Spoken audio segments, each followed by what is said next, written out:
Alrighty, I'm back, or at least I think I'm back. It's been so long since I've done a stream that I'm not sure if I did everything right, much less a chess stream. It looks like things are working on Twitch at least. Let's just quickly confirm that we were live in the right category and all that good stuff. Reviewing my game from the Charlotte Open. That's not completely accurate. Reviewing my games, multiple, plural. Okay, all right, Twitch is looking good. And how about YouTube? It also says reviewing my game. It should be games, right? How do I edit it? How do I change it?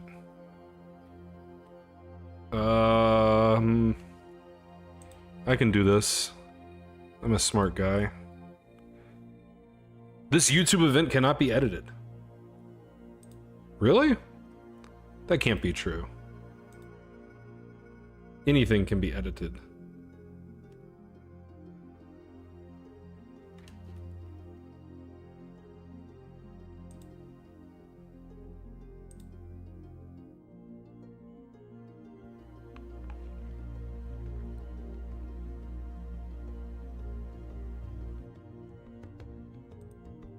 Surely.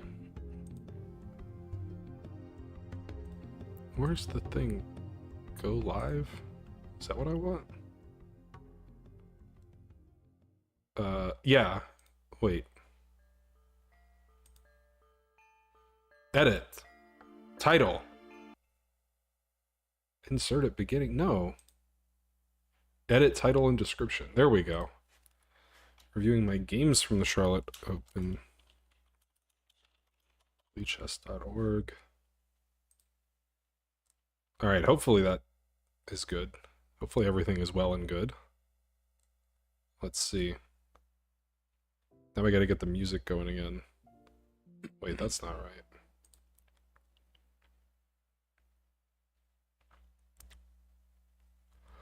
right. I'm so confused. I wish I knew how to stream.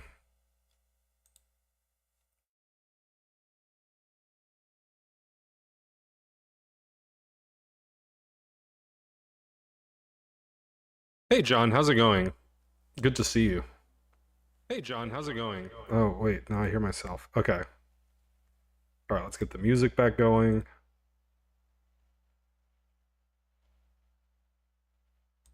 Alright. I'm doing pretty good. Alright, music's going.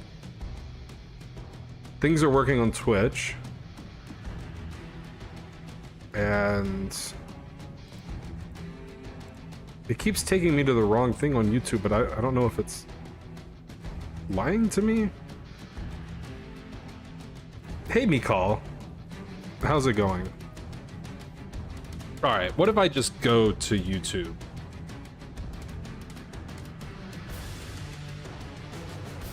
And then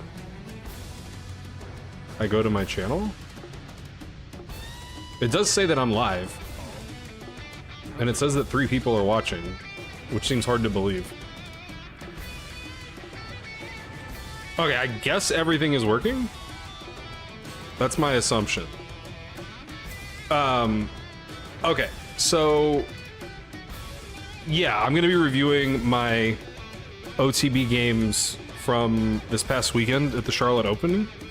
I had a good tournament, which, you know, made it appealing for me to actually stream again and review my games. So I had some interesting games. I had some not so interesting game. Actually, yeah, most games were interesting. But all right, now I've also got to figure out why I'm not seeing all the chat. I did meet Daniel Naroditsky. Not only did I meet him, but I got to have dinner with him. So that was cool. It's gonna be chess all day today, John. But perhaps I will stream poker soon. How long did it take me to drive to Charlotte? So I drove to Atlanta and I met up with Ben Feingold, and then we drove to Charlotte from there. So from Birmingham to Atlanta is about 2.5 hours, and then Atlanta to Charlotte is 4 hours. So I didn't really have to do all that much driving. Like, he drove, I just kind of sat there. Hello, Sandstorm. I haven't been here in forever either, so we're in the same boat. And yeah, it was good going to the tournament with Ben because Ben knows everybody. So like he was teaching a class Friday afternoon, and I got to just sit in on the class, for free. And Naroditsky taught after him, and I got to sit in on that class. He is not my coach. No, I can't afford that. No. Also, a GM coach for me would probably be overkill. I mean, obviously he'd be a good coach, but,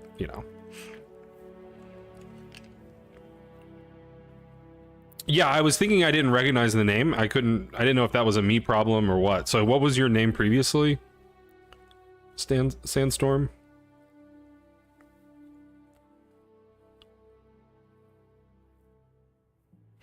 If I may ask. I guess I should just have YouTube open also, so I'm not missing any chat there. It's easy to miss stuff. Restream is not working exactly correctly somehow. But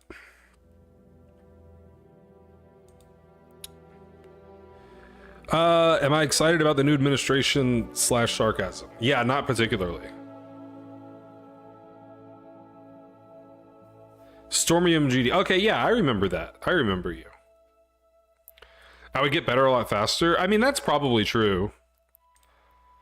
But I mean, Ben told me what his hourly rate is. I can't remember for sure. I want to say it's like 150 an hour or something. I mean, it's like, it's worth it. Like, he's a grandmaster, but might be overkill for me. I'm just some guy. You were like 15 and very annoying last time you were here. And now you're like 16 or 17, I assume.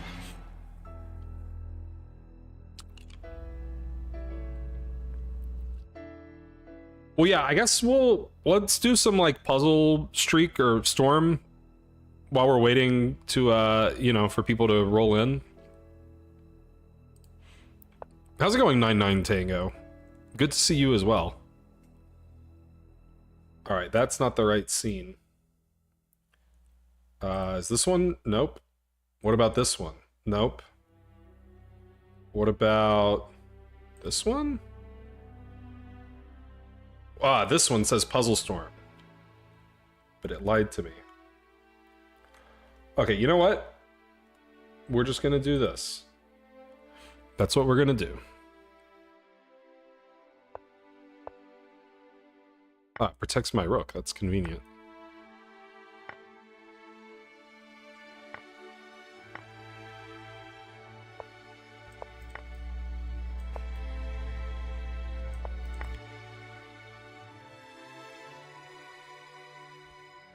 Ah, let me take the rook. Okay.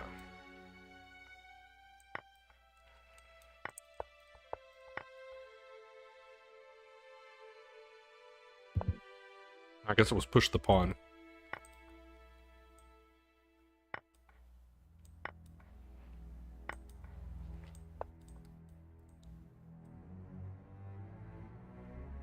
Check?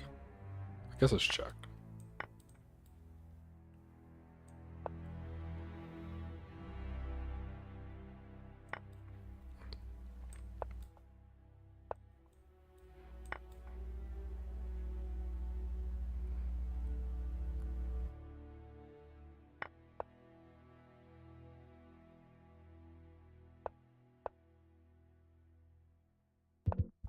No.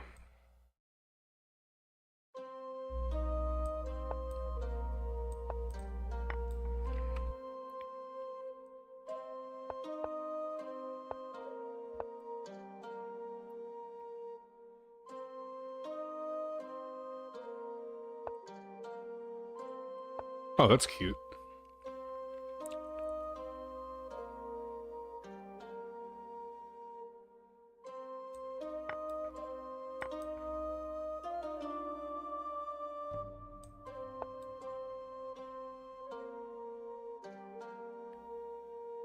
Oh, this.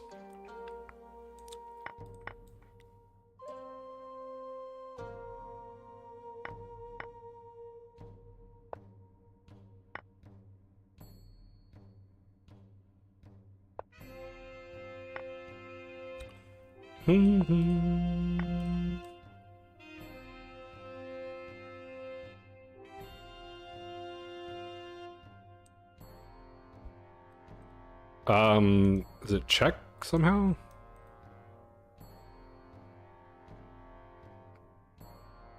I guess, because I don't... Oh, no, it's this.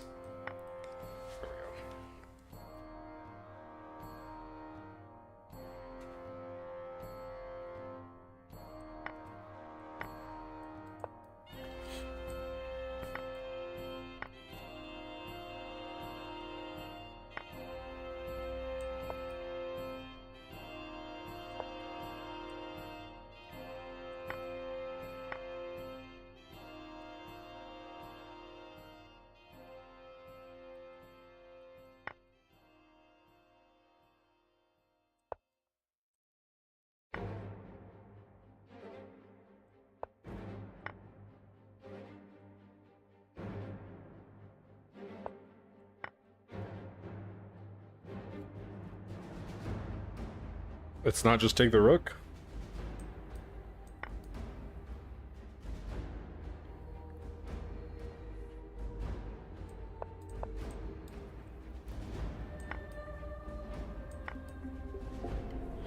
Nah, that was pretty good. How's it going, Super Bright? Yeah, I met Super Bright at the tournament. That was good too. Yeah, I saw you had a really good tournament. That's awesome. You won some money, as I recall. I think you got third, maybe. Sounds right.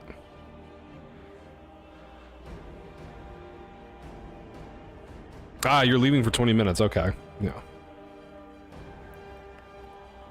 Managed to get an FPA. Wait, what's an FPA?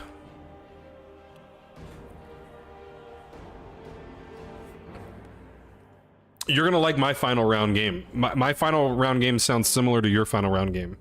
Ah, yeah, how did I not know it was the 4 pawns attack? Tie for second. Yeah, so we did like the same. I tied for second in my section, and I had a short game in the last round also. Shogi stream win? Shogi's like number 4 or 5 in the pecking order of games I'm interested in right now. So that's not ideal if you're a Shogi fan. But, you know. Yeah, sorry. I like that site you were playing on the other day, though. I like the music and the noises. That was good, good background, because I was playing poker at the time. It was good. Yeah, it was good background music. Yeah, poker and chess are, like, tied for 1. And then, like, I would say... I keep saying I want to learn how to play bridge. I still don't know how to play bridge. But, like, I would probably want to learn bridge before I would pick up Shogi again. Maybe. And then, like, Scrabble's floating around there, Go's floating around there. I saw that he was streaming some bridge, but I haven't actually gotten to tune in yet. So, that's bad on me, I guess. Alright, let's see if we missed any YouTube chat.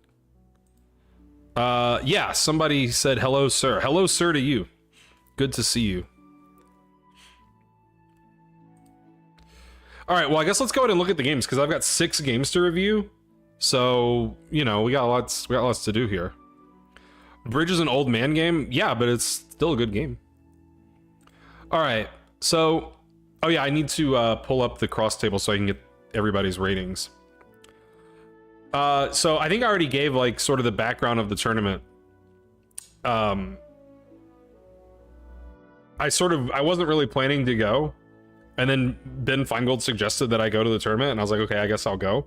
And I'm very glad I did, because I had a great tournament. I got to meet a lot of cool people, hang out with people, meet online people that, you know, I've known for a long time but never met. I gained 67 points, all-time high, elo. I'm gonna have a FIDE rating. I don't know what it is yet. So it was basically all good. Everything was great. I did meet Terrible Tim. Terrible Tim was one of the first people I met. Yeah, how's it going, Tim?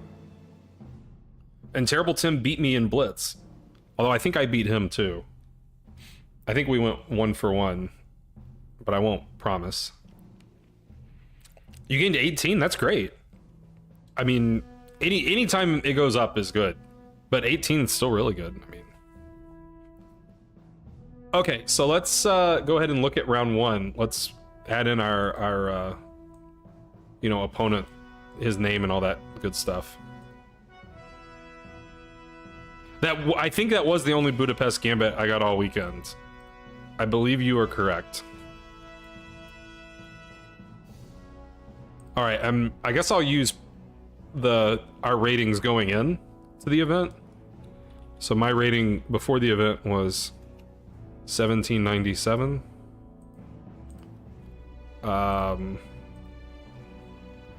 Black was Neil Harit. And interestingly, his pre and post rating were exactly the same. He was 1755 before and after. All right, now why did it not? Oh, because I put USCF. We'll just take that out. There, now it shows the ratings. Hopefully that's all good. I did meet Caden. I did not meet I think his name's Tony. So I did not get to meet Tony, but I did meet Caden. Caden seems like a really nice guy.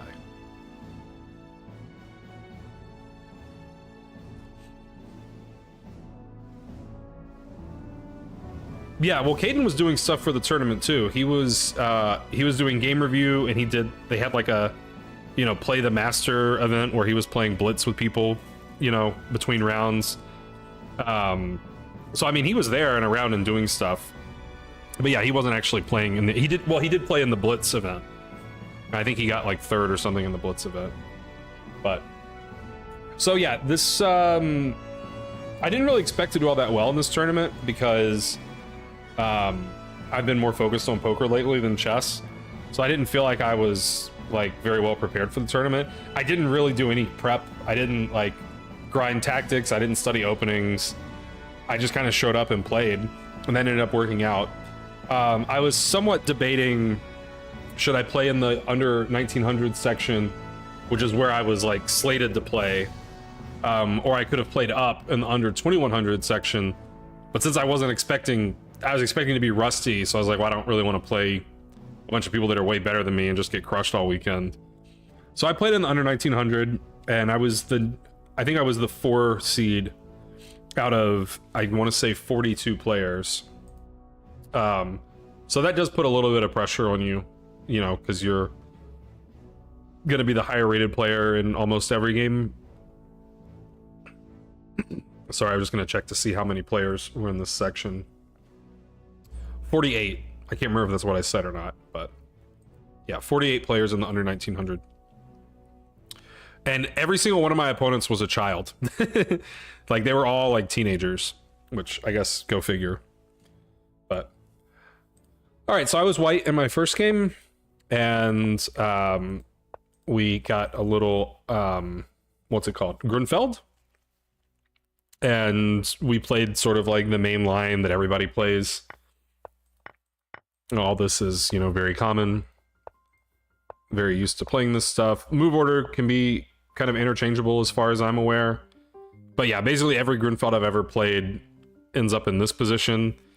And then, you know, there's a lot of different ways it can go. Like black can take, black can play 9a5, black can go here. I don't even remember what he did. Okay, yeah, he did go queen a5. Which, yeah, I can't really remember. I don't think that's the main move. I want to say most people take and then play, or a lot of people will play knight a5 and then try to play c4. Let's see what the opening book has to say. Oh yeah, bishop g4 also is very common. Bishop g4, f3, and then there's the exchange sack line, where well, I guess, yeah, that's if they trade, then they go bishop back and you attack the bishop and sack and exchange. But so looks like queen a5 is relatively uncommon. It's only happened 7 times in the master database here. I don't have it filtered or anything. I thought I might. So pretty uncommon move. But yeah, I mean, black's just trying to like make something happen on this diagonal. I don't remember exactly what I was thinking, but I see that I played rook b1, which I think makes a lot of sense. Like, the rook is, you know, you're always going to have this problem in the Grunfeld that your rook's sitting on a1 being x-rayed by this bishop. We have a half-open b file. You know, I think you want to play it very often. The only time that I would sometimes have pause is if black does take here, then it's like not clear, like, do I want my rook on b1 or c1? But since he hasn't done that, rook b1 seems to make a lot of sense. And, you know, now he's got to be mindful of the b7 pawn. So that's good. You know, maybe I should get my score sheet so I can look ahead, but you guys don't get to look ahead.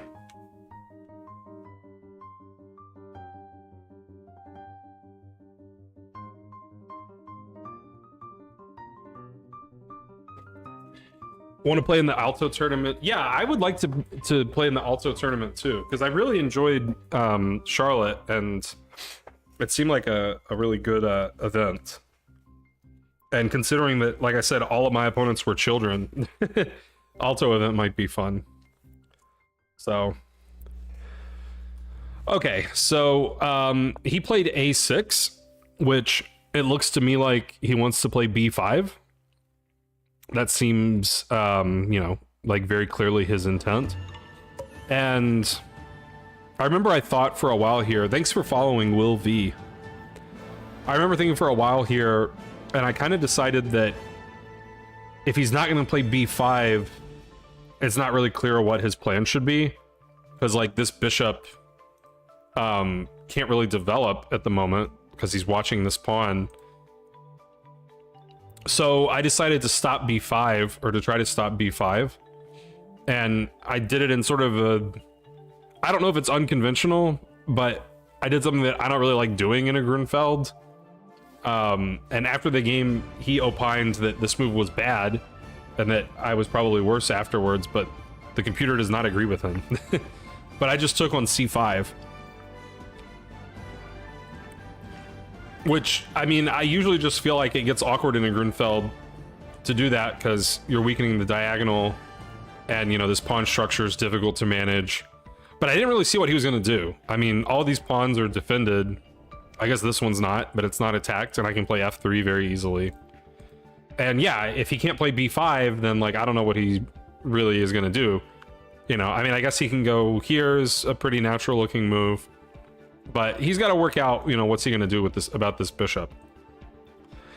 And he really, really surprised me because the whole point of my move was to stop b5, and he played b5. And yeah, the computer just says that's bad. And that kind of makes sense to me. It was so strange to me that I was forced to wonder, like, did he forget about en passant? But, like, he's 1750. Like, he's way too good to just, like, forget that en passant exists. But it just seems like it's so weird to me to play that when, like, obviously my intention was to be able to take en passant. So, I mean, I kind of, like, took forever. Yeah, it's really strange. How's it going, Tactics? I took a long time here because I was trying to understand, like, what in the world his idea was, like, what the justification for this move is. And I don't think I mentioned yet, but the time control for the tournament was game 100 increment 10. So 100 minutes per side, 10-second increment. ABC, aka Alphabet Gambit. Man, I don't know that one. I don't think I know that one. It sounds high quality, though. So anyway, I thought a long time, and I couldn't figure out why I shouldn't take on b6. So that's what I did. And I was like, all right, I'm up 2 pawns. So, you know, I'm up 2 pawns, and it's like move 10. It's move 12, 13. Okay, but he developed his bishop. I mean, that was his big idea was, I guess, to sacrifice a pawn to develop the bishop. But you're down 2 pawns. I mean, it's serious.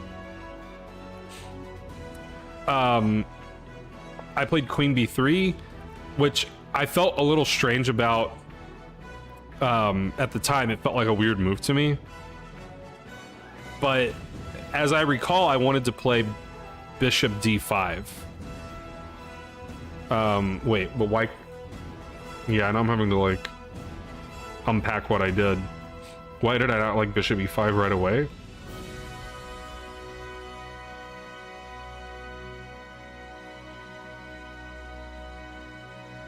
I don't know. Is there a reason I shouldn't play bishop d5 right away?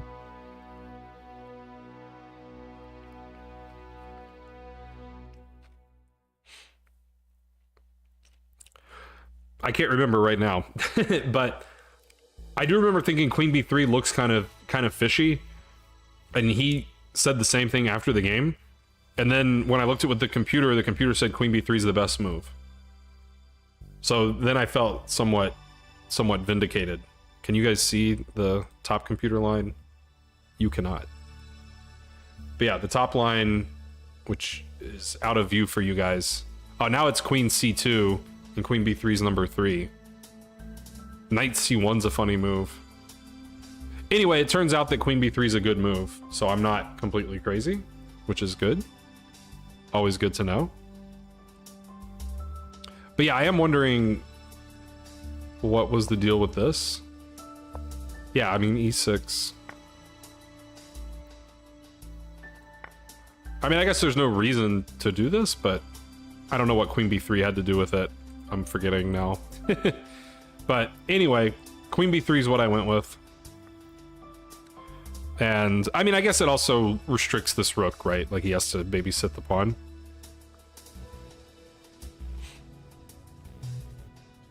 Defends the c3 pawn, freeing up the knight. Yeah, I mean, that's true.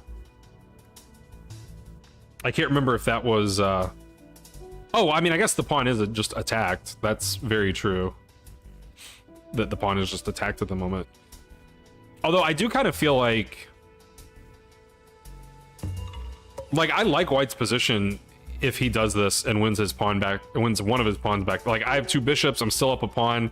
I have this passed pawn on b6.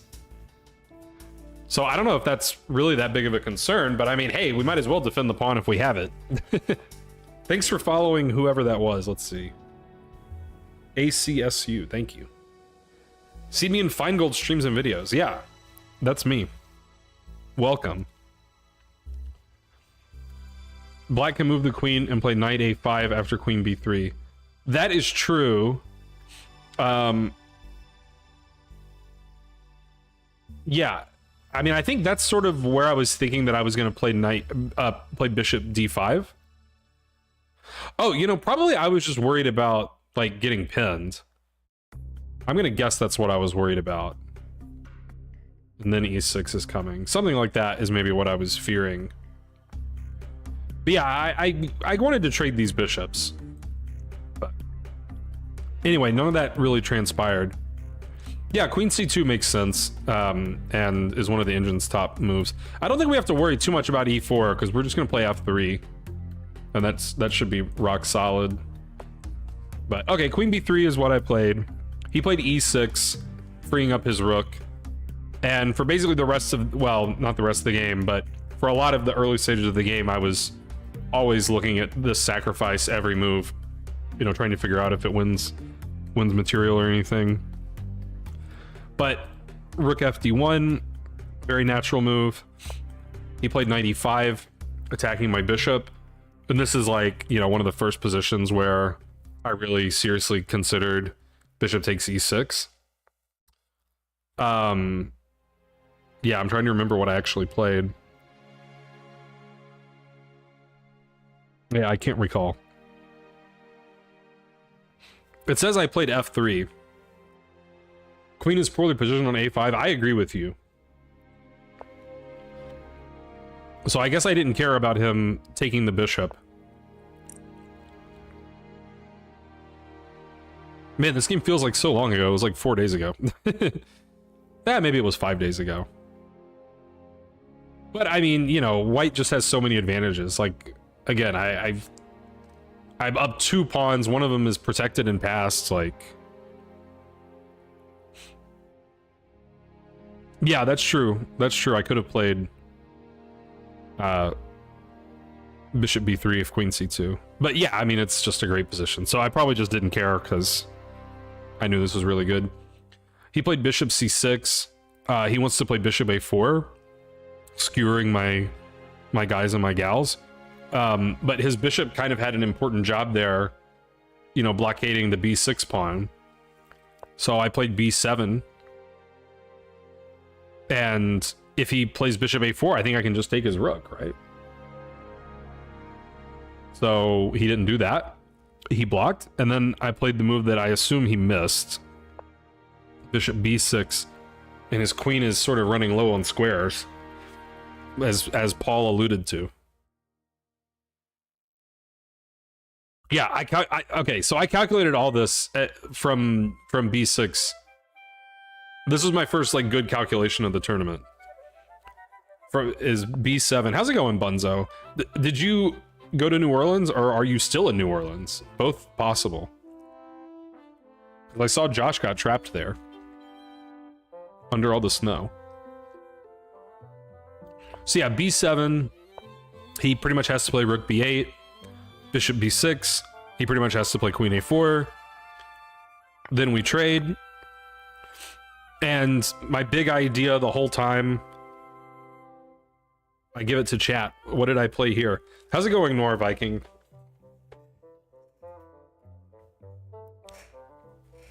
Yes and no, meaning you went to New Orleans, but you got out before the blizzard. I do still play tourney chess, as of like a week ago.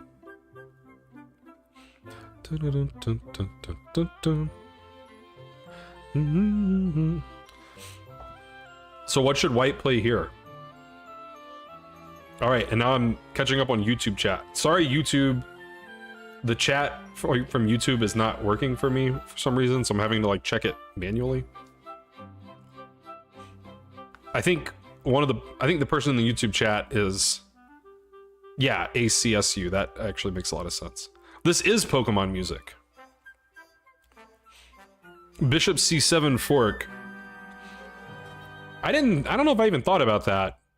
Not really a fork though, because this is defended, right? But I mean, yeah, that gets a little complicated because this is hanging, this would be hanging. Yeah, I played bishop a6. So I'm proud of this calculation because that was what I intended from b7. So I'm proud of myself when I make like good calculation, and then the position where I stop calculating, I evaluate the position well. That's what I like doing.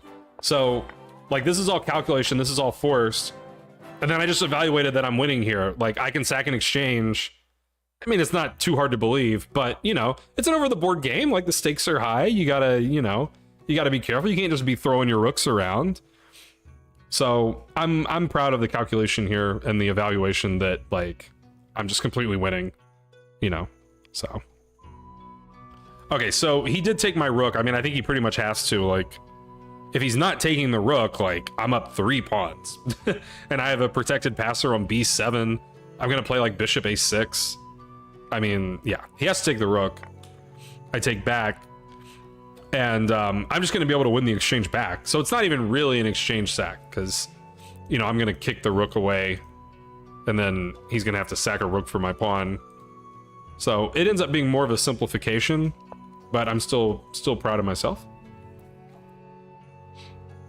He played, let's see, where are we? After I played rook d1, yeah, knight c6 happened.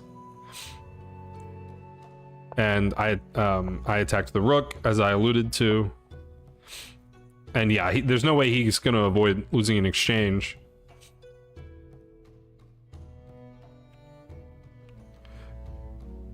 Yeah, because I mean, I'm trying to see if there's any. So I mean, he could go here, but my bishops are kind of just better than his rooks, I think.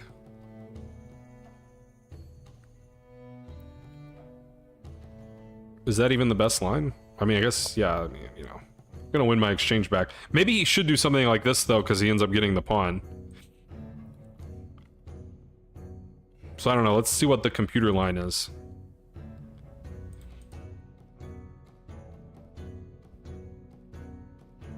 The computer says a4, rook b1, then bishop c7.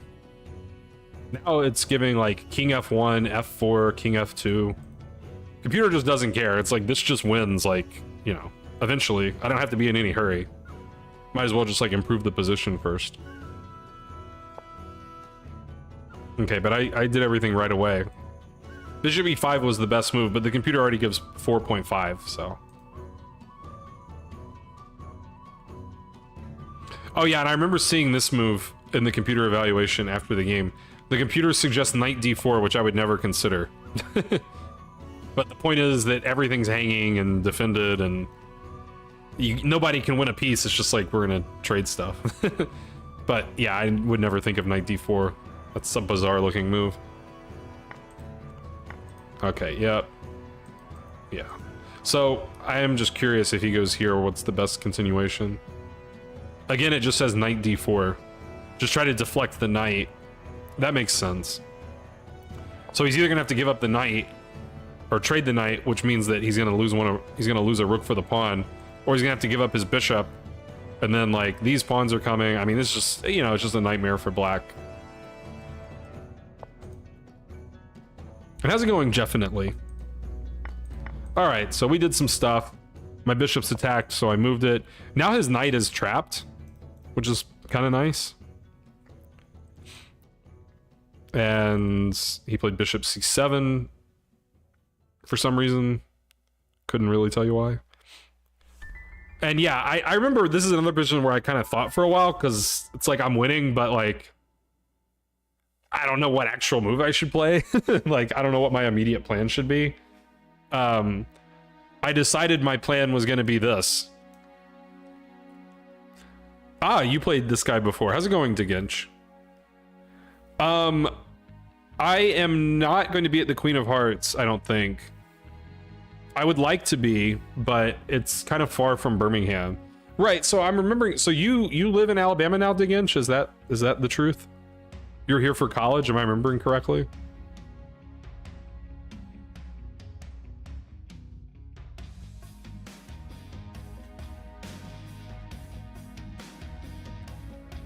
CM, wait, did you mean to type CL, or is he a CM?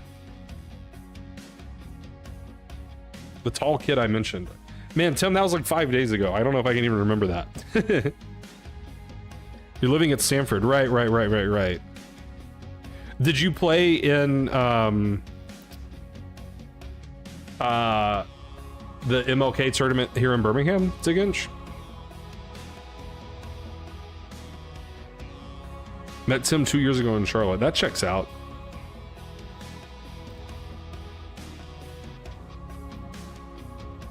But yeah, I skipped a Birmingham tournament to play in the Charlotte Open. But I'm wondering if Diginch played in it. This is Halo music. You have a cute ear. Ah, I haven't moved yet. Gotcha. Okay, so I wanted to queen my pawn. The bishop is a roadblock, so I decided this was my plan. And then I can, you know, do all this stuff. Looks pretty straightforward.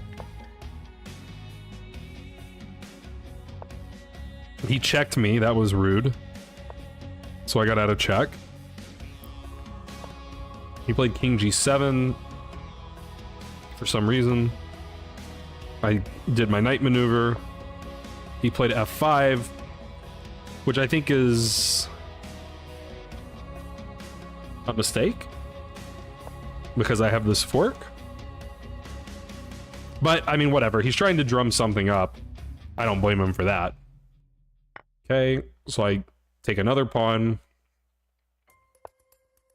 He attacks my rook.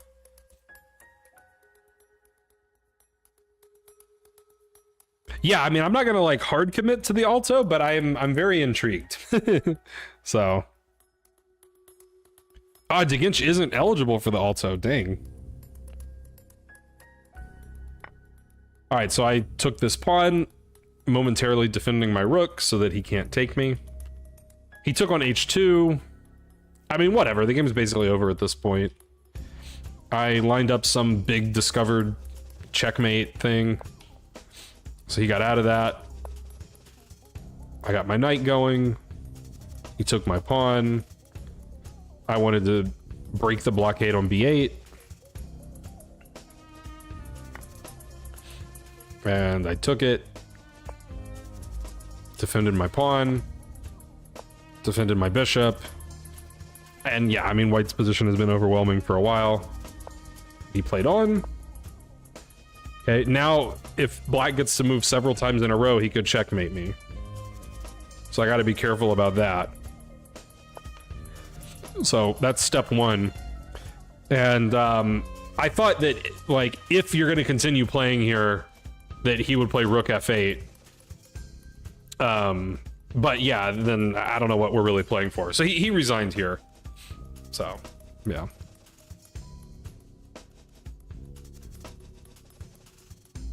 Get a fake ID for the Alto, yeah. That'd be pretty funny. All right, so that was round one. It was actually a pretty easy, straightforward win, because my opponent made some very suspicious opening choices. Yeah, so I mean, the computer already gives a fairly sizable advantage to white here. It says plus 0.9, although it wants h4. And it also wants a4. And my move, d takes c5, is plus 0.8. Now it says plus 0.6. That's all good. All good in the hood. But b5 is just completely nonsensical. Like, I can't rationalize it any kind of way. So. Yeah, it was a Grunfeld.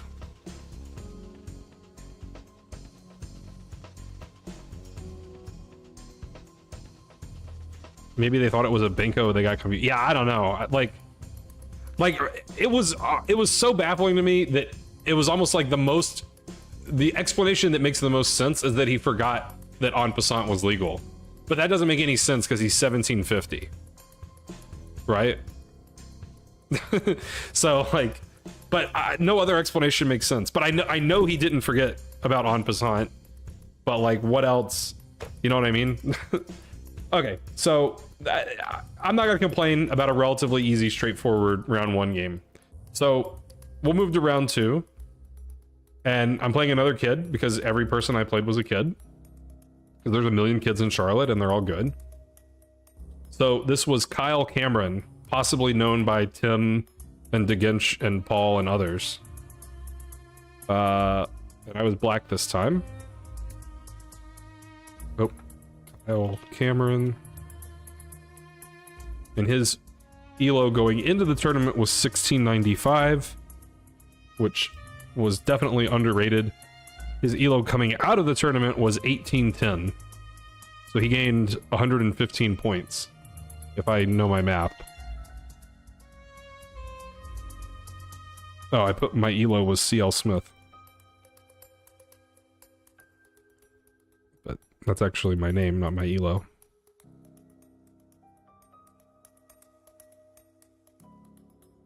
All right, now let's refresh. 6 rounds, 6 rounds. You also played him. He beat you at the 2023 Charlotte Fall Open. Yeah, he seemed good to me. I liked most of the way he played this game. There were a few weird moments, but, you know, for the most part, I liked it. All right, so this is the Saturday evening round.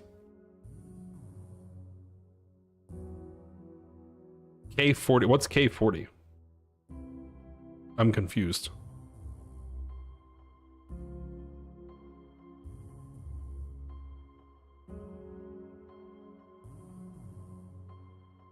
Okay, so it was a Sicilian. I didn't know that they had a higher K factor. I knew that your K factor gets lower once you reach 2000. I think it's 2000.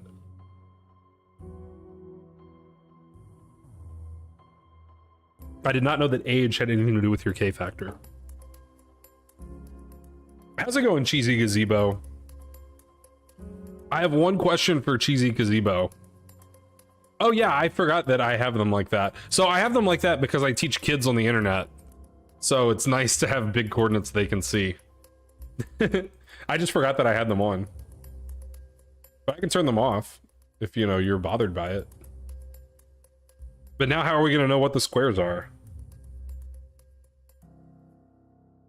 All right, my question for Cheesy Gazebo is, did you see the picture I posted in Discord? Because you're going to like it.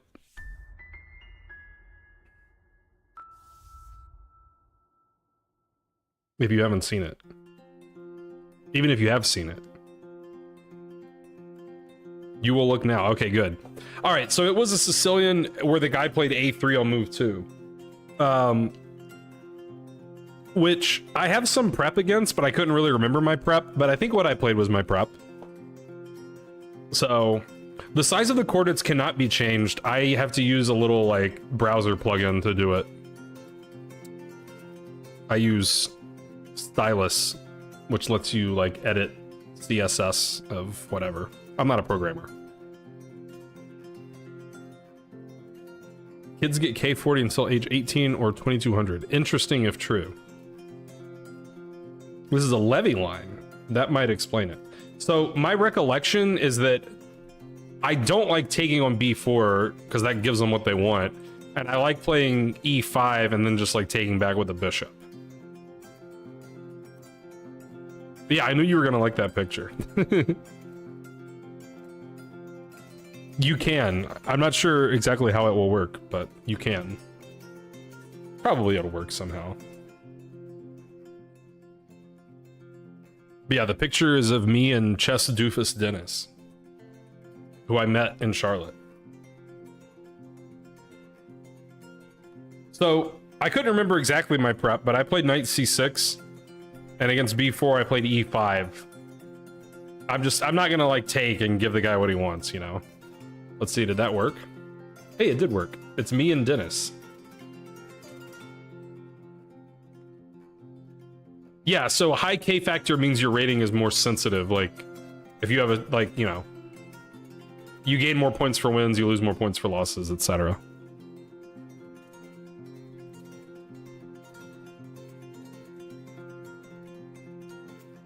Okay, so he played b5, and I couldn't really remember my prep from here, if it existed.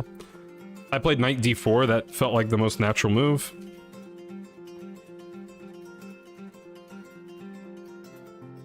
Well, that's not Cheesy Gazebo in that picture.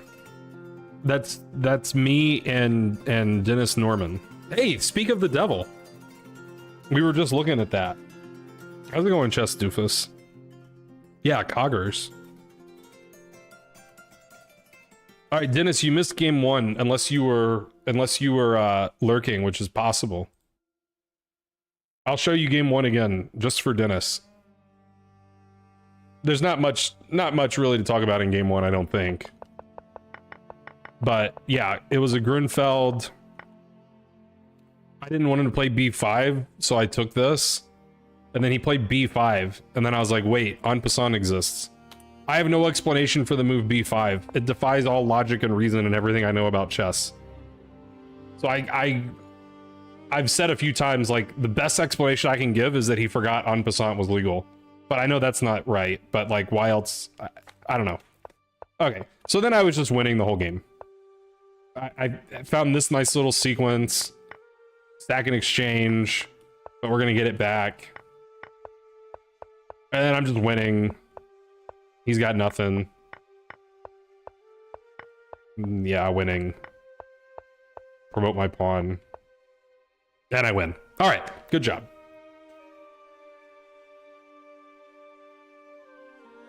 Yeah, knight d4 seems like the only sensible move. I agree. And I think we really want to play d5. I think that's what we want to do. Especially after the guy plays c3. I think d5 is our big idea. Oh wait, this is the wrong game. I have, not on screen. Oh, right, I forgot. This game I don't have in my score sheet because I forgot my score sheet. So I don't have my script with me. All right, so he attacked my pawn, and the computer says I should do the typical e4, e5 thing and just attack his pawn, not care about my pawn. Yeah, I like my knight on e6. I like it. But I defended the pawn, which I guess is not strictly correct. You think for sure he forgot en passant? But he's 1750. Like, how can you forget en passant?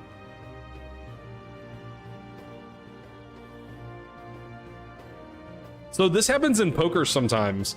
Like in poker, you're trying to, like someone makes a play that's very strange, and then you have to think like, okay, what value hands would they do this with? And what bluff hands would they do this with? And sometimes I just can't think of any in either camp. So I'm like, I can't decide if this is more likely to be value or a bluff, because it doesn't make sense either way. So it doesn't make sense for him to have forgotten en passant, but it also doesn't make sense for him to have remembered en passant and to still play b5. That was the most confusing moment of the tournament for me.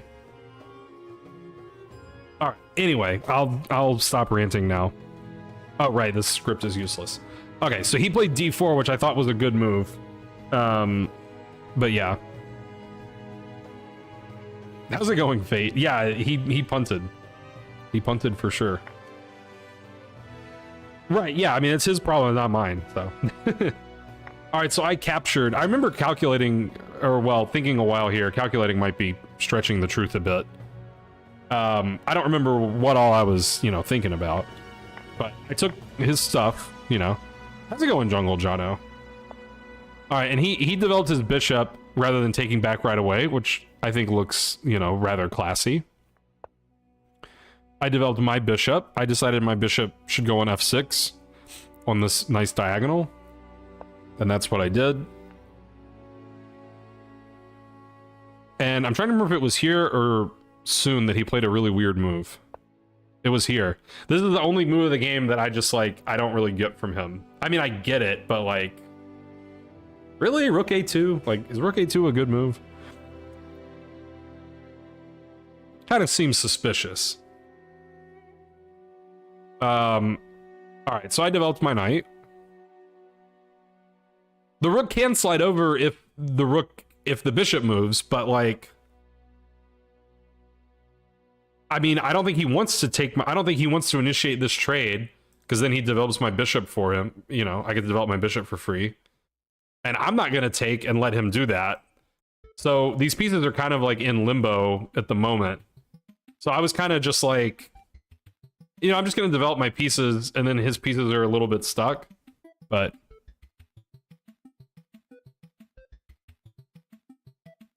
White's position seems surprisingly not bad for how you got here.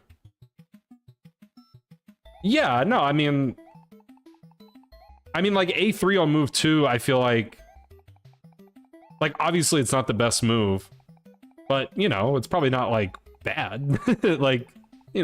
White gets to move first, so, it's not a useless move, so, he's probably at least equal, right? Did knight takes d4 followed by queen a5 check offer anything? Let's see. You talking about here?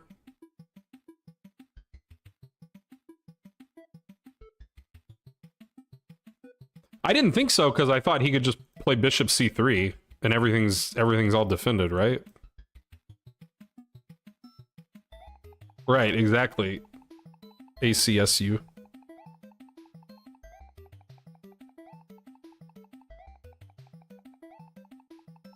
It does want to take, and then play bishop e6 attacking the rook.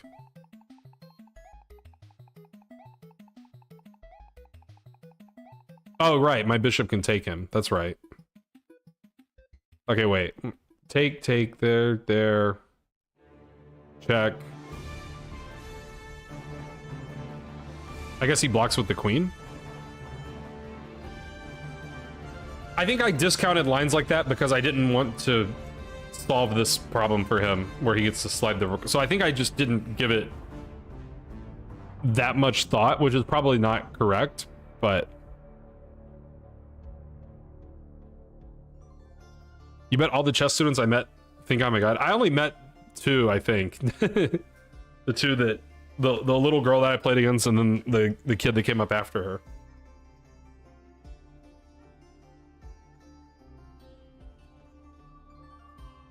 Opponent is clearly of the calculative breed. Well, he is a kid.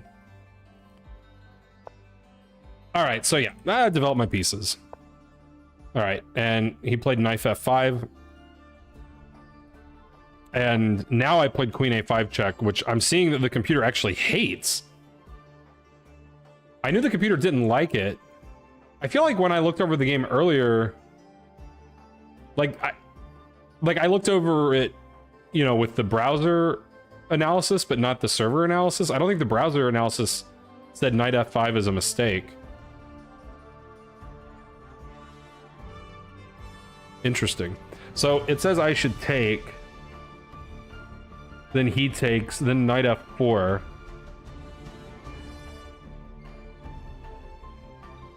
I'm supposed to understand this?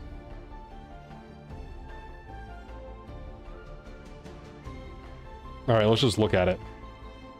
So this position, and then it says, I mean, that stops queen e2, which I guess is kind of nice.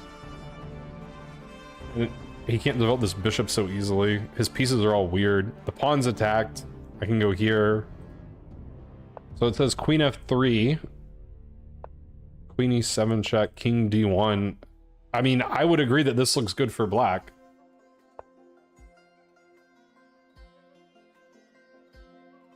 Yeah, this does look pretty damn good, if this is what he has to do. Can he do this? Or he can't?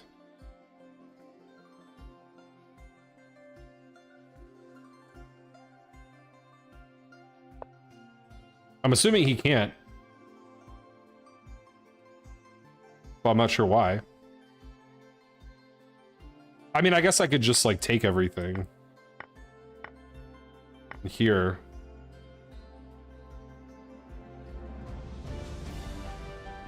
Yeah, I don't know. I mean, this isn't super clean, is it? Maybe we take this one? No, that doesn't really change anything. I don't know. What's the deal? Yeah, it doesn't want to trade everything. Oh, we take this first. Okay. And that solves it. Yeah, okay, and then we're just kind of up a clean pawn. Yeah, that's pretty believable, isn't it? Yeah. All right, well, clearly I didn't calculate all that. I wonder why not. I think I was maybe a little too wrapped up. Well, it's possible I did calculate. Well, I'm sure I didn't see knight f4. I'm absolutely certain I never considered knight f4. Yeah. Yeah, agreed, knight f4 is difficult. Because what I ended up doing is putting the knight on d4. So I imagine if I looked at anything like that, I was probably tilting my head that direction. Although knight d4 doesn't work right now, but... Yeah, knight c5 makes a lot of sense too.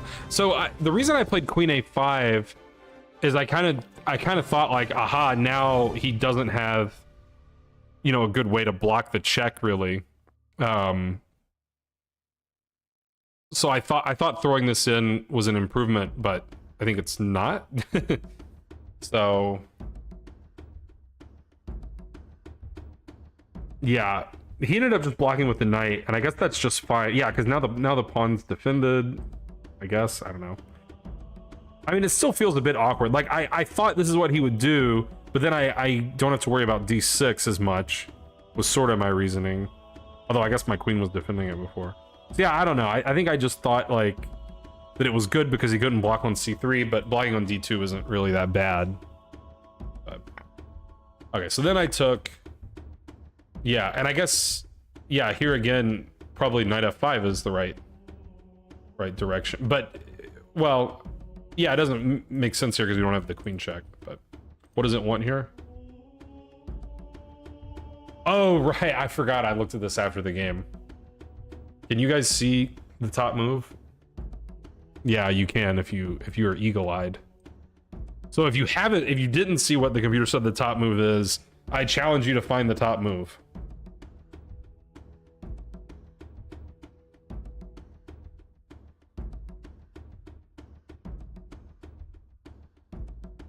I also thought he might take on f6 fate. We can look at that line.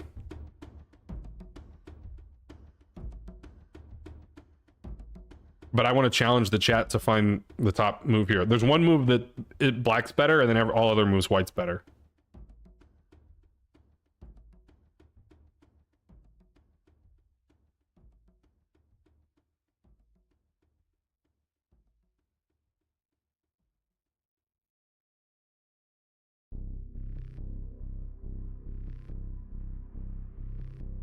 pretty tough. Pretty hard to consider the move.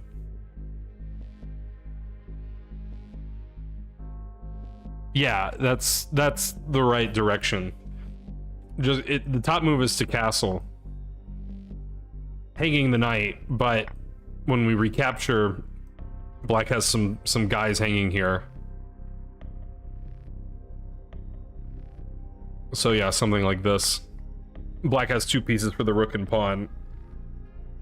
But, you know, these pieces are all kind of bad.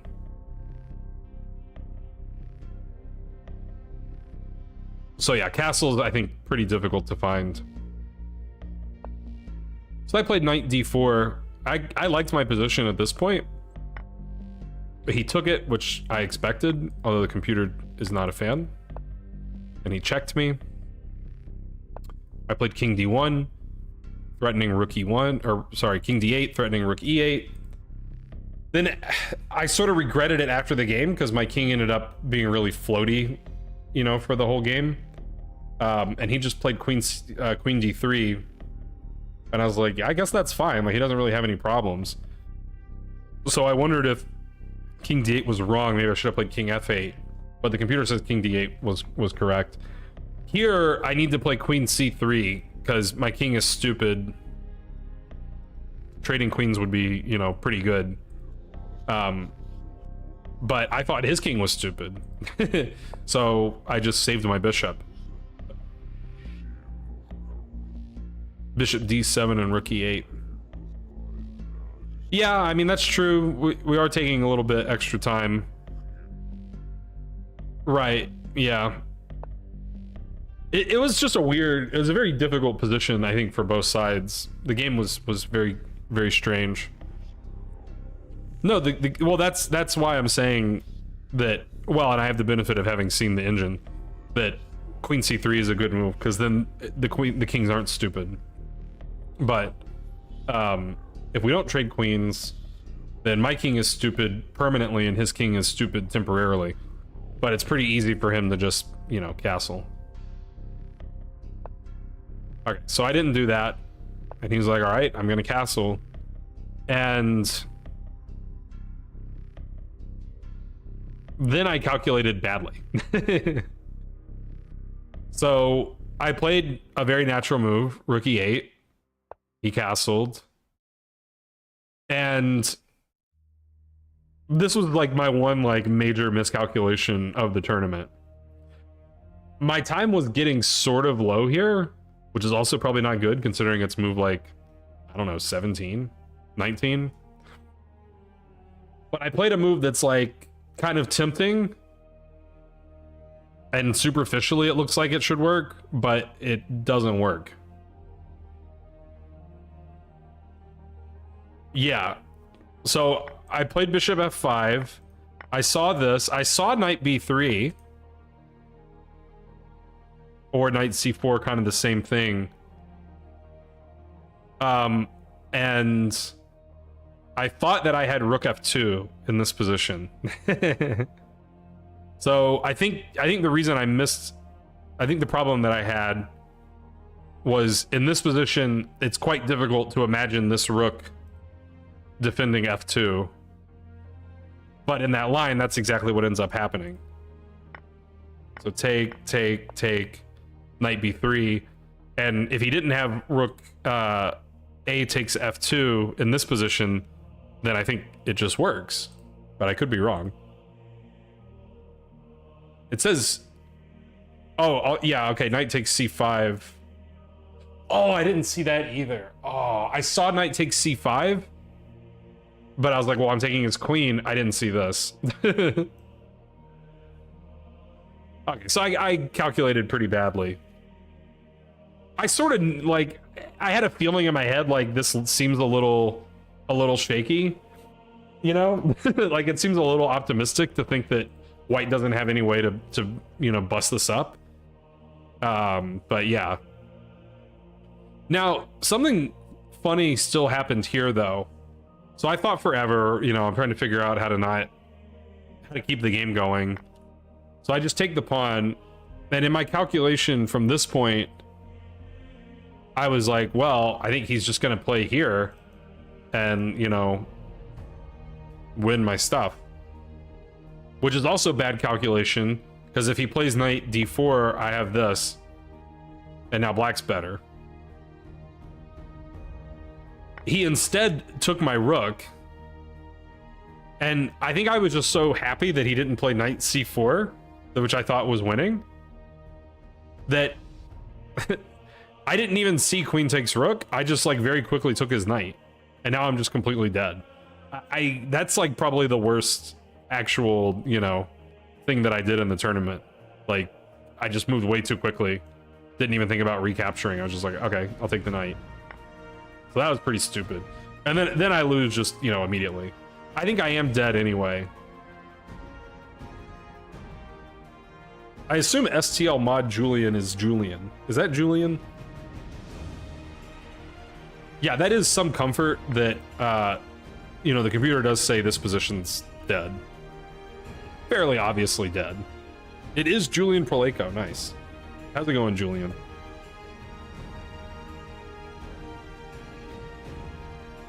Yeah, I mean, it's not good. You don't have access to Julian Proleko? How did that happen? Ah, forget it. Yeah, that'll do it.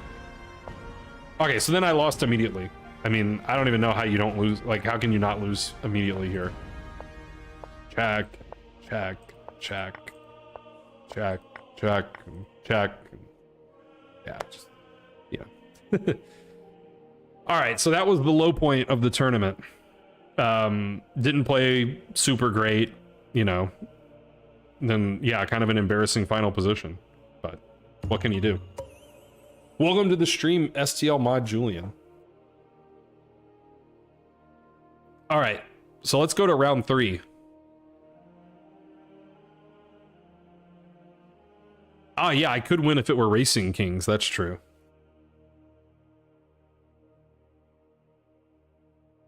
How's it going, bouncing across?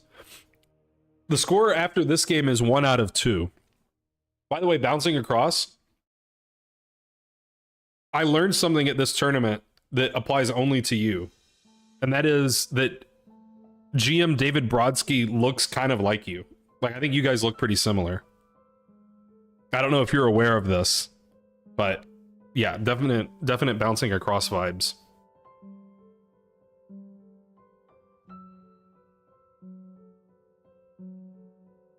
You don't agree with that? I could see it. Let me find a picture. I know where I can find a good picture. Him holding the trophy where he won the tournament. Photos. Yeah, actually, this one's probably not the best one for comparison's sake. Roll Tide, whoever you are. Oh, it's John Bartholomew. Thank you for the raid, John. Thank you so much. We are reviewing some over-the-board games that I played in the Charlotte Open this past weekend. I got to meet a lot of, you know, chess notable personalities, but sadly, John Bartholomew was not among them. I think John Bartholomew is like one of the few, like, you know, well-known American chess people that I haven't met yet. Like, I haven't met John, I haven't met Levy. I feel like I've met like almost everybody else. Ben won his first game, and then he drew his remaining 5 games, which he was not super pleased about, I don't think. But yeah, he like basically never had a bad position. He never like, you know, blundered into a losing position or anything like that. But yeah, he had a lot of draws. I have not met Hikaru. Hikaru is also in the category of, obviously, and I haven't met the Botez sisters. So I guess there are a good number of people I haven't met, but...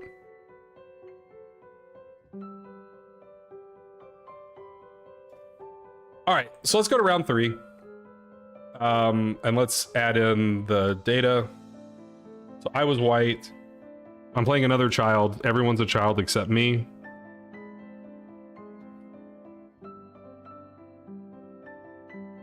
And we'll see if DeGinch knows this guy. His name is Onve Podke or Fodke, I'm not sure. And his rating before the event was 1756. He lost a few points. He went down to 1741. You played him too, nice.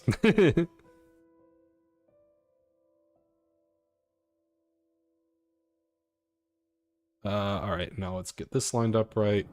Oh wait, but I have to refresh.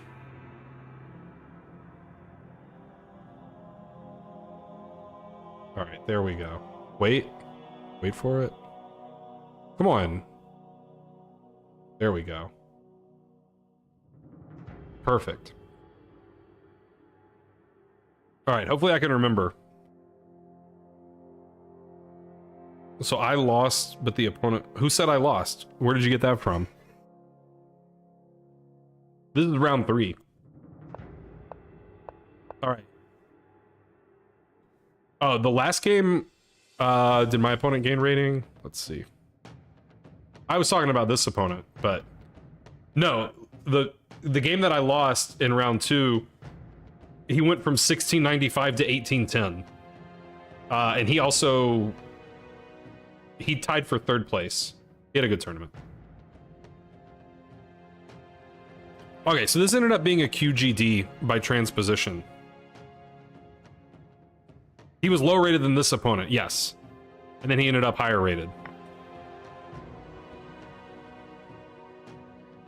Oh, you're saying I lost and then I got paired with someone who was higher rated than the person I lost to. That is correct, yes. Right. Not playing out of state much anymore. But Charlotte has so many good events, it seems like. Alright, so it's a QGD. I like the QGD because it's boring. Yeah. Okay, I didn't know whether to go bishop h4 or bishop f4 or take the knight. I think all of them are fine. You might play US Masters. That seems like a good one. Yeah, I think the whole thing with this move order is they can avoid the exchange, like, if they want. Well, is that even true, what I'm saying? Like, basically, I'm playing this way to try to transpose into, like, a quote-unquote normal, you know, exchange variation. But I think that he can play... Well, not now because it's white's turn. I think he can play bishop f5 here, and he can't in the other move order. Yeah. So he should play bishop f5 so that he plays bishop f5. Because if he doesn't play bishop f5, I'm going to play bishop d3, and he can't do it. Right. Yeah. Julian knows what's up.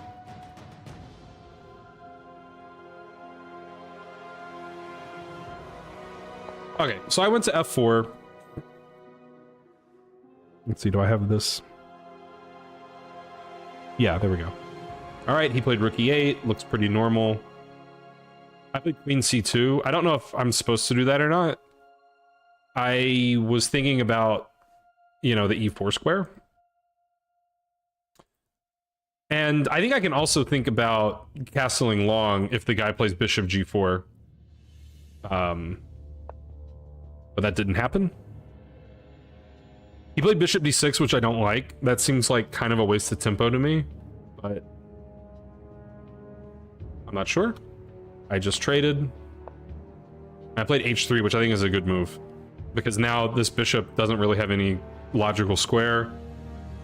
Kind of a boring position. It seems like we can afford to spend a tempo to just make it difficult for him to develop. Okay, so he played b6. The bishop's going to come out the other way. Castle, and he trades the other bishops. This guy loves trading bishops, but now his knight's on this stupid square, so it seems like white has to be, you know, still tangibly better. And I played a3. Maybe I play b4. I don't let him play knight b4. I don't know that knight b4 is actually anything big to worry about. I kind of figured he would be playing on the queen side, you know, play c5 or something. He just went back with the knight. I think maybe he should try to play for c5. Okay, and I did play b4 and b5. Typical QGD, Carlsbad structure stuff. He played knight e4.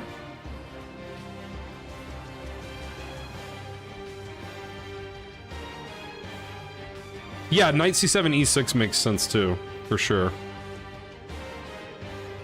Now here, I thought I miscalculated, but actually I didn't.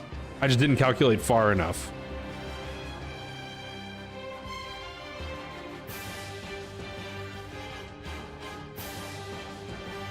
So what should I do here, or what would you guys do?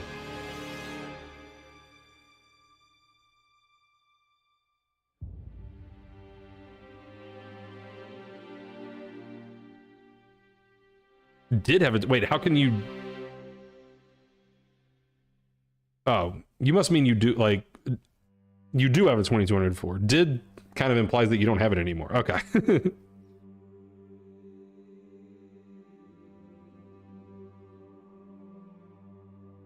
Yeah, I don't know that this is like some super critical position, but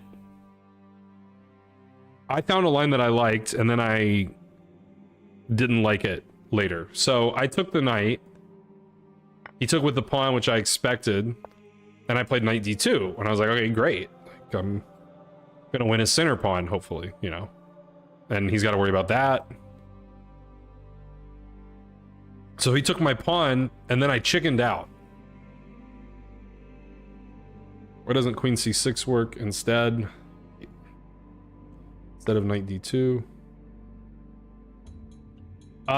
It might. I didn't think about that.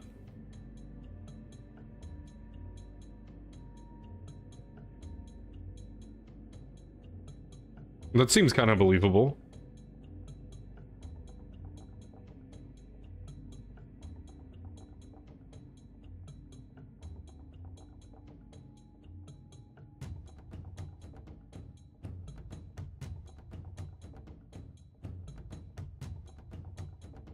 Yeah, but the computer's only giving like 0.3, so... How's it going, Corey? Thank you for following. Yeah, you gotta let me know again. Hopefully everyone I played is someone you played.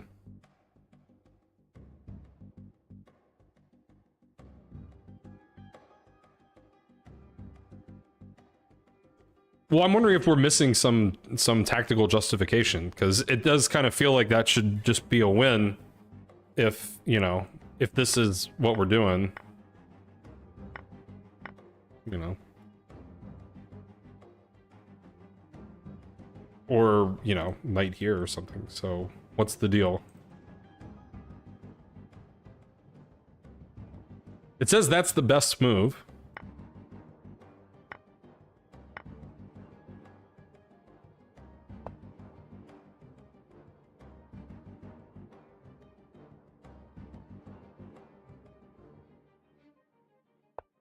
And the computer's just not convinced by this position.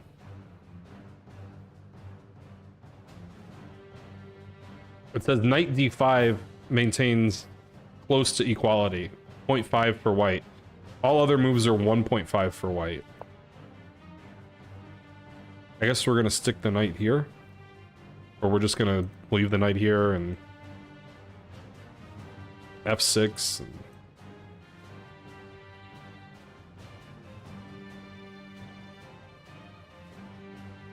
Yeah, it seems like pretty reasonable way to play.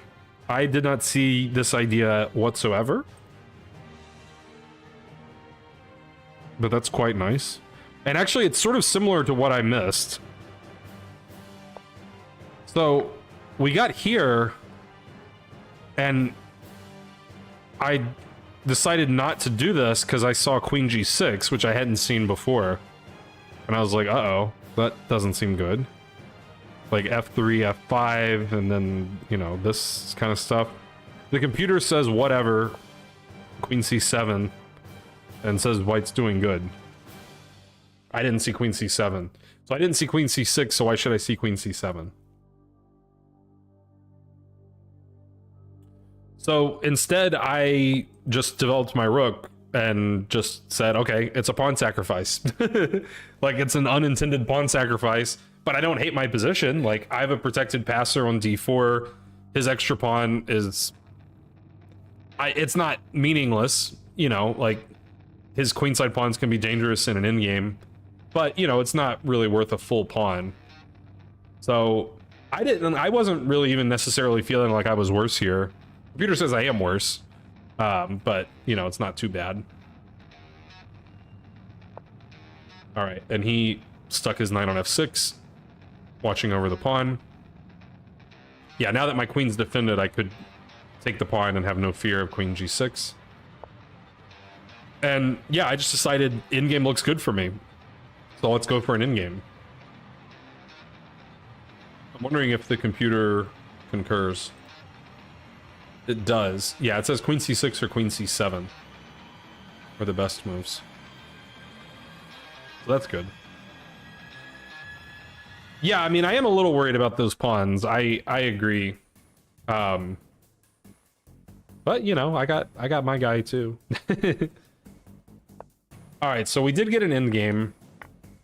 We traded some rooks. And for some reason, when I was evaluating this, like when I played queen c6 and I was like, I think the endgame is good for me. Like rook e7 for some reason didn't occur to me.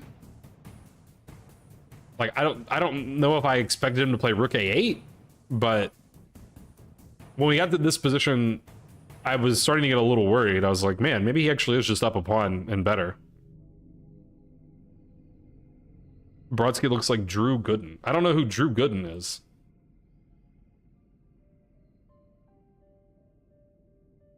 American YouTuber and comedian. I disagree with her about everything.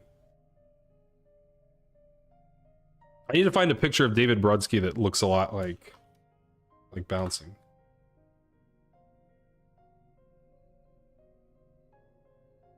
I don't know if I can do it. If, like, if he's smiling, he doesn't look like you. But if he's like being all serious, you know, then the similarity's there.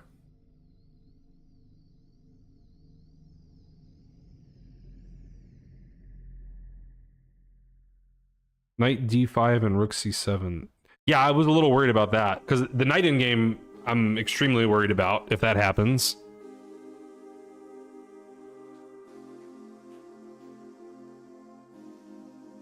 Knight b1? What's the idea of knight b1? I don't get it.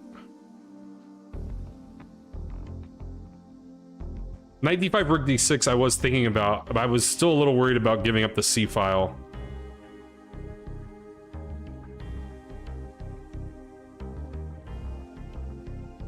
Play knight c3 just so we can get d5 in? Is that what we're doing? Yeah, probably his LinkedIn photo. Yeah, I don't know. I played king f1.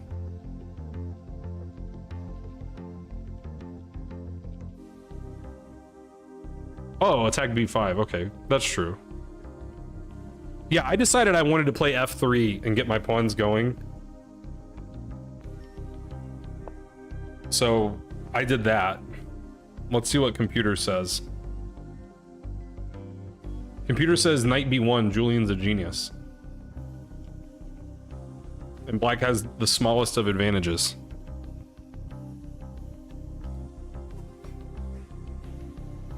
That makes sense. I like that plan. But I didn't see it. So king f1. Now he shocked me. Because I was thinking like ACSU was thinking. I was thinking here, knight in game, and then I lose. And like f5 and, you know, king coming this way. That seemed like a good plan to me. Does the computer agree? Yeah, the computer says king f8. Makes sense. He played what I think is very bizarre, king h7. Feels like the king's going the wrong direction. So I was like, okay, fine. I'll keep going with my plan. King g6. Like, what is he doing? I was so confused. Like, and the guy pinned his knight. Like, all right, fine. I'm just gonna go with my plan. king h5. Now I know what now I know what his plan is. But I don't know. It felt kind of fishy to me. But I mean, at the same time, I do have to kind of like be cognizant of this plan. But I kind of was like, well, I don't really know like if his plan works or if I queen first, he queens first. But I didn't really see any alternative but to just like, I'll send it in the center. He's going to send it on the H file and we'll see what happens, right? You know? It feels over the horizon. I can't calculate that far to know who's going to win. Yeah, so this game, I think, actually ended up being probably the most interesting game because of this dynamic. So I'm going in the center. He's going on the side. And I think maybe he was just like missing some of my preparatory moves, because like in this position, it almost seems like, you know, I can't do this because I lose the pawn. But like, okay, fine, I'll just, you know, prepare it. I don't know, maybe he was like expecting me to blunder. Just reasonable expectation. I did consider these ideas, yeah. I couldn't find anything that convincing. But yeah, I did absolutely consider, and I think if we go back, I think in this position the computer says king f2 is the best move. Yeah, it says king f2 and white's a little bit better. And it does not take. I was looking at some line here. The computer really likes white. But you have to play rook g1. I was seeing this kind of position and I was thinking about, you know, this. Computer is not a fan of that. But it says rook g1 and black has problems. Which I guess is not too hard to believe, but I think from that far out it's kind of difficult to think of rook g1. So yeah, I couldn't find anything convincing there, so I just decided to keep going in the center. And turns out that's, you know, also a reasonable way to play. Yeah, and then I think maybe this was his, like, gotcha. Because this feels like a strange move to just play, like, without any kind of prompt, you know, without me playing d6 first. And I think, I don't know, I think maybe he thought he's just like stopping my pawns because he's stopping e5, but I think he must have overlooked that I can just play d6 first, and then I'm going to play e5. And now it's starting to feel pretty dicey for black.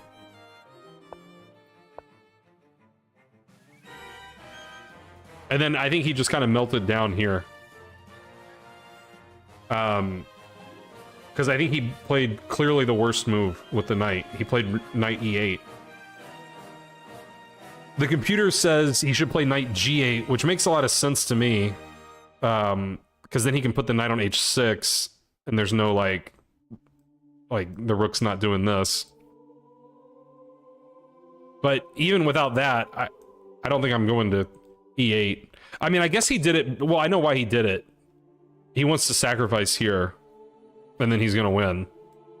And actually, this is probably one of the moves in the tournament I'm most proud of, is knight e4. Just saying like, nah, you're not doing that. I'm gonna keep a pawn alive. And yeah, white's just winning at this point. And yeah, I won his knight, but I have to sacrifice the rook for the pawn. But yeah. This position seems like it just wins itself. He was very unhappy here. This was like, I think it was this move where he did one of those, like, it was like a 10-minute think, but there was no thinking. It was just like, you know, head down, like, you know, like he thought he was winning earlier in the game. Like he thought he was winning, you know, like around here. Like he was like bouncing up and down in his seat and all that. And then, yeah.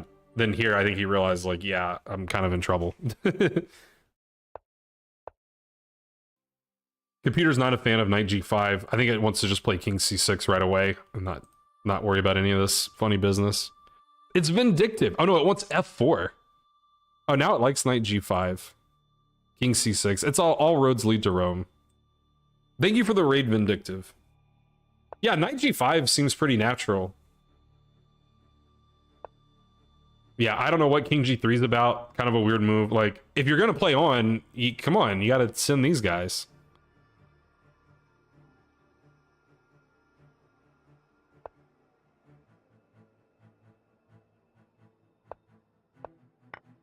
Yeah, I played knight F7.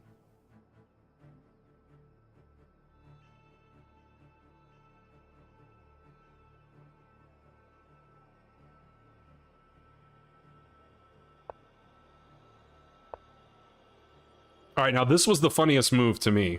Or actually, not that move. What he played here was the funniest move of the game. G5, X-Clan. I couldn't believe he played G5.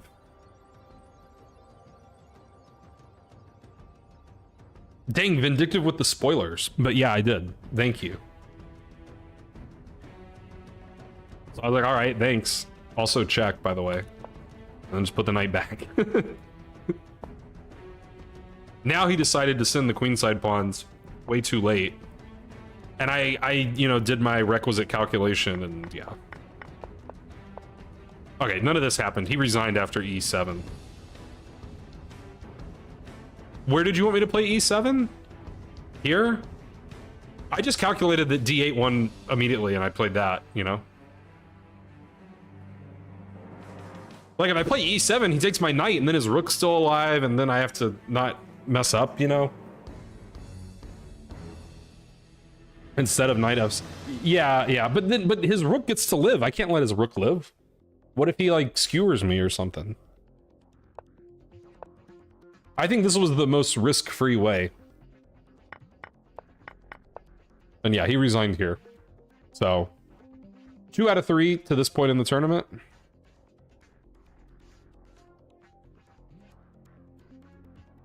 No, but what about all those pawns? Look, you're gonna argue with this position? Like, come on, there's nothing to think about here. This is how I play chess. I worry about, like, any possible way I could screw something. Whenever I'm winning, I just worry about how I could screw it up. Like, if we go back to the first game, which some of you guys missed, where I was just winning the whole game. Like, this is the kind of move that gives me stress, because I'm like, oh my god. Like, now I have to be so careful. You know?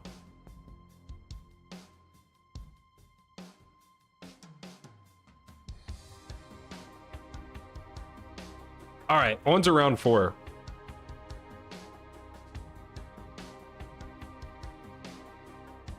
I'm black again. Or I'm black. I alternated white, black, white, black, white, black.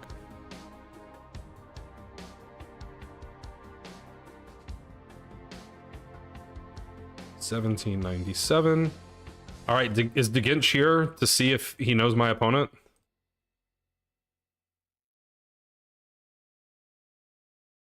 My opponent was Akshay Raja Gopal. And his rating was 1679. He gained 4 big rating points in the tournament.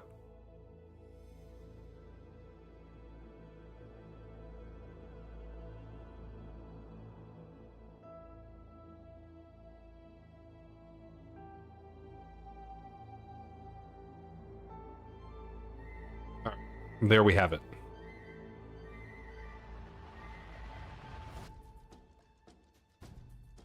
+4 is better than minus everything, yeah. Yeah, I gained a ton of rating.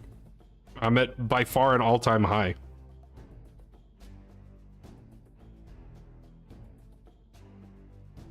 Probably not that likely in a 6-round event, but I mean, with 48 players, somebody's got to do it, you know? All right. Let's see if I can remember this game. Oh yeah, I remember this game. So, in this game, I basically won because I knew the opening better than my opponent, which, like, never happens. But it was an accelerated dragon.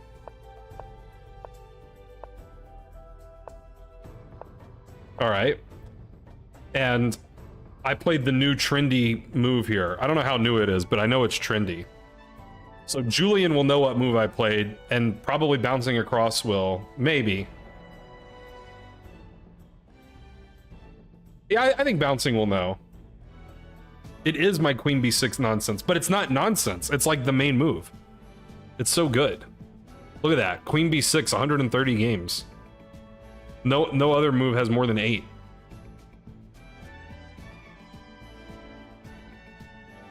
Yeah, queen b6 exclam.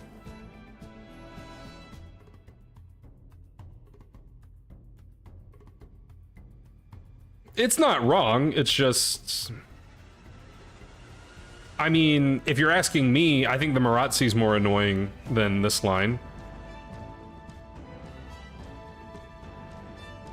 I get why people play f3, but I don't feel like white needs to play f3 in these lines. Like, it's fine to just not play f3 and play bishop b3.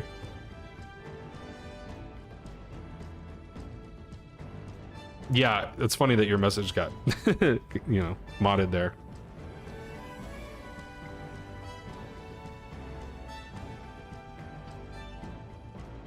I do play queen b6 in a Marazzi line, yeah. So basically he didn't know what to do. Well, he probably didn't know what to do here. When I play this very often, this is where people think, because it looks like such a silly move, right? Is it actually sus? I don't know. So he played the correct move, bishop b3. You know, defending the b2 pawn. And I think what a lot of people miss if they've never seen this opening before. All right, Degench, have you played Akshay Raja Gopal? This is round 4.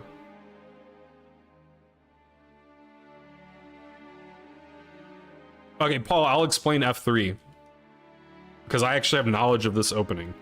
So one thing that happens in this opening is this kind of trick. And black, like, equalizes if he ever can pull this off. Notice how I drew the arrows to indicate the fork. So, I mean, that's my best explanation of why white likes to play f3 sometimes. But yeah, I mean, Julian's absolutely right. Like, I intentionally played a bad line for white here. Like, in this position, it's theory to play bishop b3, and that avoids this, because there's nothing here to fork. Which is why I mean, that's why I was saying, like, I don't think there's really any reason for white to play f3, but people do like to play it. How's it going, Chilato? Did Chilato see the picture in my Discord? Surely he did. Thank you, thank you. Okay, so anyway, he played f3, castle, queen b6, bishop b3. It's all good in the hood. But what I think people often miss, if they've never seen queen b6 before, is that black is actually threatening something. And it's not the b2 pawn, although I guess it is the b2 pawn. But with the queen on b6 putting pressure on the knight, black is threatening knight takes e4 and, you know, discovered attack and all that. I think people, it's easy to not see that. It's kind of a weird thing to have happen so early in the game. But that's the theoretical move, is knight takes e4. And I think, like, in my opponent's case in this game, he felt like he had done something wrong, you know? Because it feels like, oh my god, I just lost a pawn. Like, you know, I must have done something wrong. But this, white's done nothing wrong except for f3. But, you know, this is just the line. And white is supposed to play knight d5, and the game continues. That's my recollection. Yeah, so the line is this. Wait, is that right? That can't be right. That doesn't make sense, does it? Now I can't remember the line. c3. Right. Right. Here. Yeah, and then this is how white gets his pawn back, is this one. So it's not like the end of the world for white, but, you know, black has a good score, like black's clearly better. I've never actually gotten that deep into the line. But that's what white should do.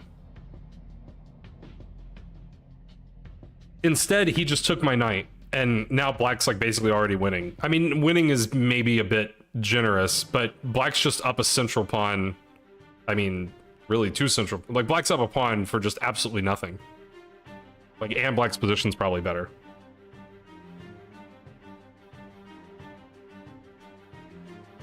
Am I really CL Smith the 15th? According to the University of Alabama, I am, yes.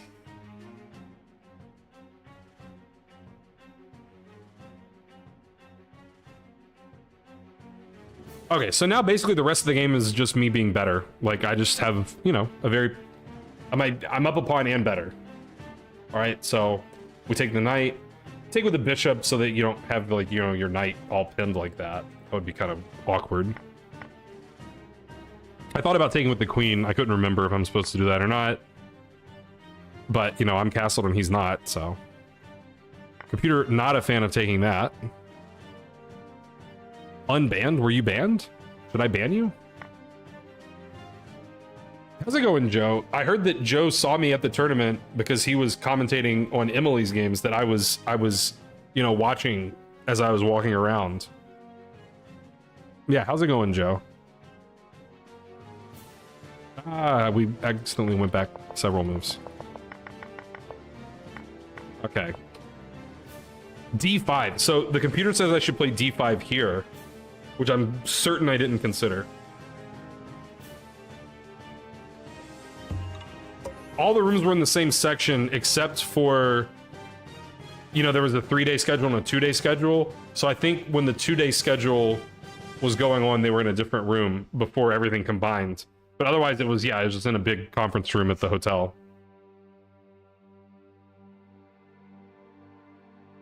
Yeah, I mean, I thought that Emily did well. She got 3 out of 6, which I was kind of surprised to see because it felt like she did better than that to me. But I mean, she went 3 out of 6 and she gained some rating. So, you know, it was a good tournament for her, it seems like. But yeah, a lot of her games were pretty crazy. You know, it was like both sides attacking, both sides, you know, missing some tactics, and they were fun games. Emily plays chess.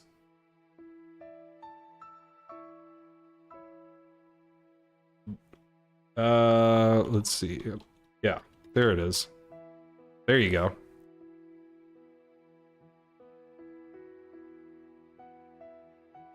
Why didn't I stream the tourney from the fans? That'd be too much work. So actually, wait, should I? Yeah, I don't see any reason I couldn't say that. So since I was there with Ben and Ben knows everybody, I ended up one night having dinner with like Ben and Peter Giannatos and some other folks.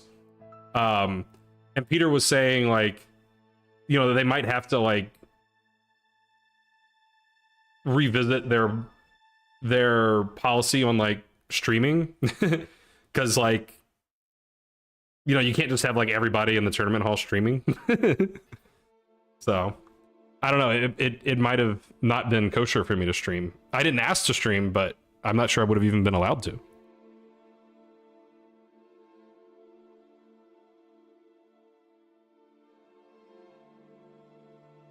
Yeah, Chess Doofus told everybody.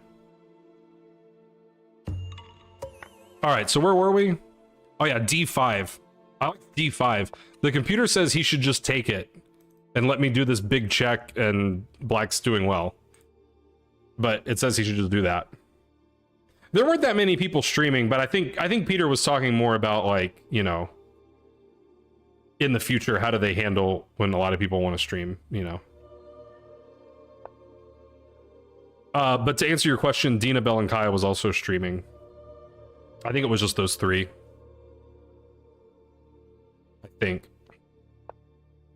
All right, he did not take the pawn. I played king g7, which is either really good or really bad. Computer is not a fan. No, I think streaming's... I don't think that Peter is, like, saying he doesn't want people streaming. It's just, like, how are they gonna, you know, deal with it? But I think he was. He at least was streaming some of them. Well, king g7, I'm anticipating that he's gonna do this. Checkmate, you know? So king g7, the idea is to play h5, rook h8. Developing these? Come on, dude. What are you even talking about? We don't need to develop that. No, I don't know. I mean, you're probably right, but, you know. You were next to Andre and Dina. You were between the two streams. All right, well, he played h4, making my king g7 look good, you know? Looked like I understood the position. So... yeah, I did, but you know, then he's gonna do that. He's gonna keep going. You gotta be ready. No, the computer says he should take it. The computer says that's what he should do, and that black's, you know, -2 or +2, depending on your point of view. But it says this is the best line. I just figured this was good for me. Now, the computer says that black should play bishop h3, which I never considered. And would never consider. Only Shirov would consider such a move. But even if I play a normal move, it's like +2. Yeah, I think that's the right idea. I mean, I was kind of like, you know, I was like vindictive. Like, how do I develop all these guys? Let's do it, you know, really quickly.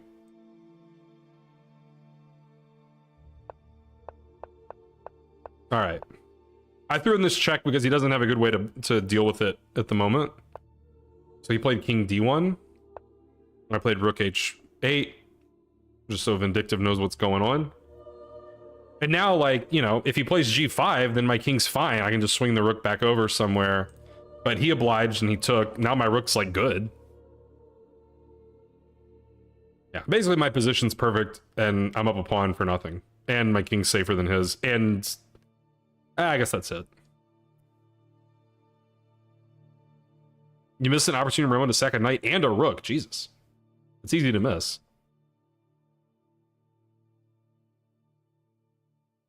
Vinny D or Vinny K. All right, so I attacked his f3 pawn and put pressure on the b2 pawn that's defended twice, but... All right, and I like the clinical way that I made the game easy. Pin the knight. All right. I would just want to trade everything and win. Also, he's got, like, I'm up a pawn and he's got all these weak pawns and doubled pawn.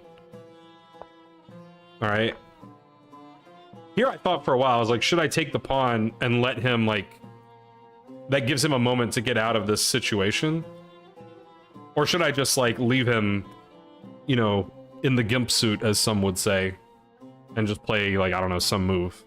Rook here or something. Yeah, rook c8 looks very, very natural. But I decided to be a dirty little pawn grubber. And yeah, he got a little bit unbounds there.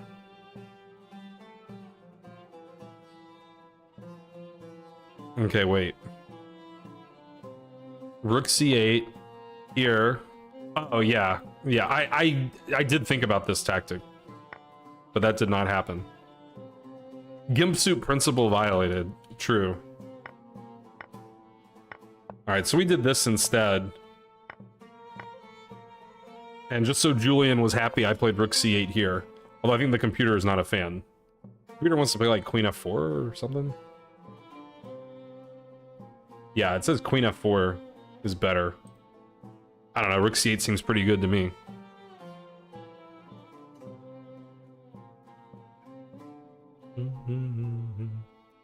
It's 100 plus 10 if you're asking about the time control.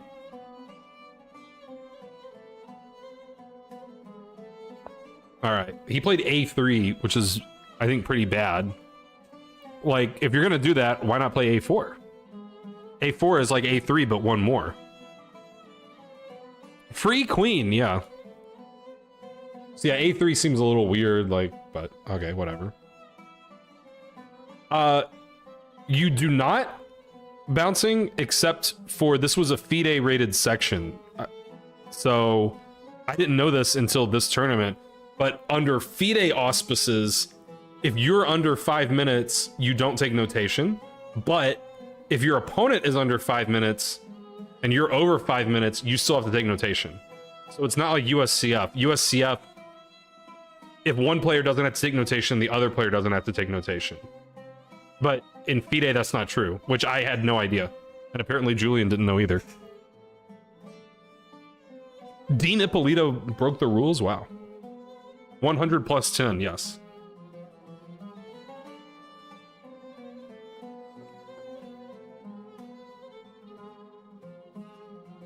I disagree. I like the USCF rule better. Why should one person be required to take notation and not the other? That doesn't make sense to me. Why are we giving an advantage to the player who has less time? Vindictive, I'm used to playing game 60 delay 5. So plus 10 is like, it's like a bounty of riches I've never felt before. Yes, if the increment is 30 or more, then you always notate. That's correct.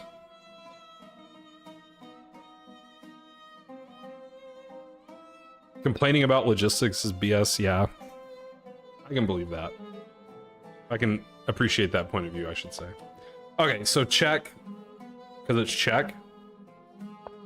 All right, then I noticed that these pawns were hanging. So I defended them. And we get this position where black has every advantage. Black's up 2 pawns. But I think he found the quickest way to lose the game. What if you're dead loss and want to annoy your opponent? That's a good way to do it.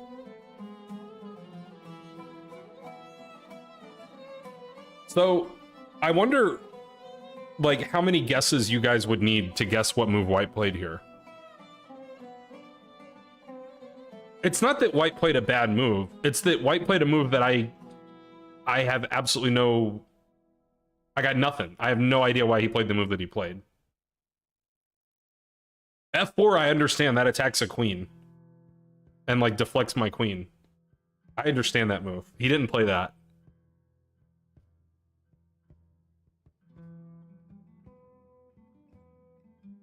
King A1, I would not understand that move, but that's not what he played. F4, no. King B8, illegal. Although I wouldn't understand it. King B1, no.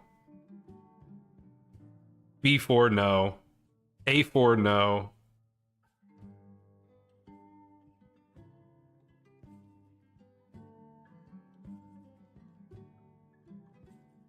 Rook D2, no. Rook D1, no. Rook D4, Hickey wins. Why did he play Rook D4? What does Rook D4 have to do with anything? Like, I'm not saying I know what white should play, but, like, why Rook D4? To play F4? But I mean, okay, I play Queen F6. Like...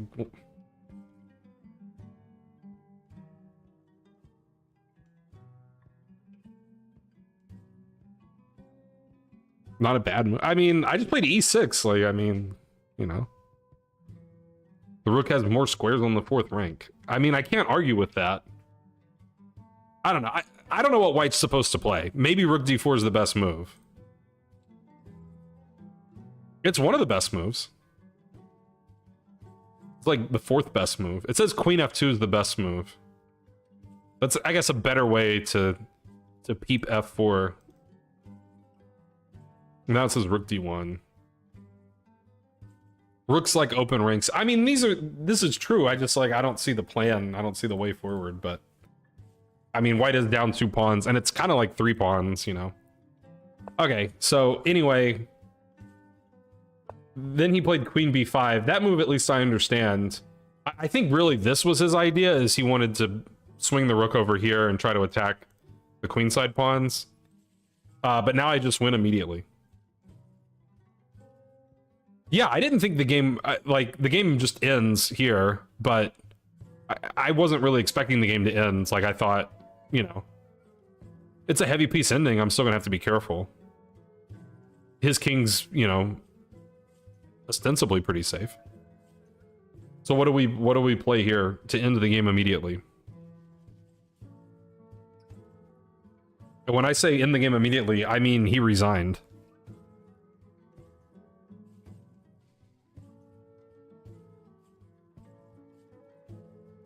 Man, that is a pretty smug comment. That's a pretty good smug one. Queen G1.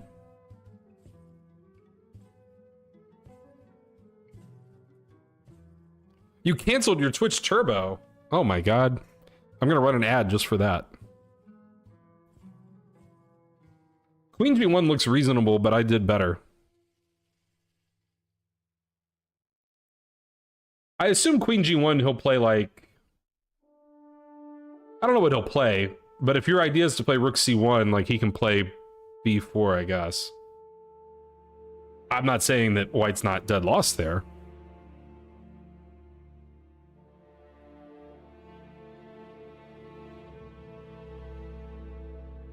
Rook C1 or B6.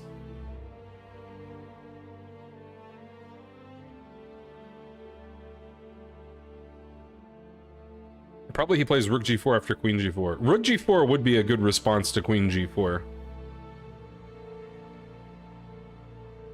But you meant after Rook G1 or Queen G1.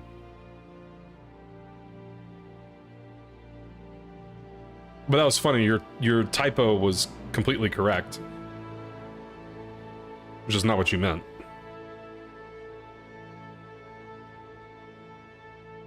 Man, nobody found my move yet. Julian probably knows it. He's just being too modest. Is my guess.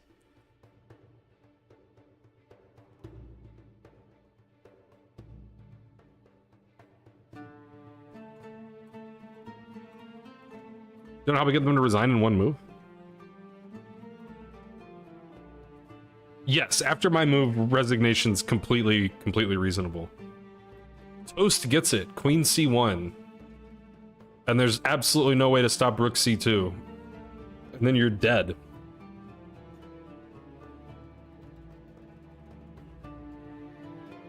So he did resign here. So Queen C1 is just a better version of Queen G1. Yeah, he resigned, and then I was sort of in the middle of working out what he might do, and I suggested that he could go here to play for this check. And then he was like, yeah, I saw that, but, you know, I'm out of checks here. And he's right.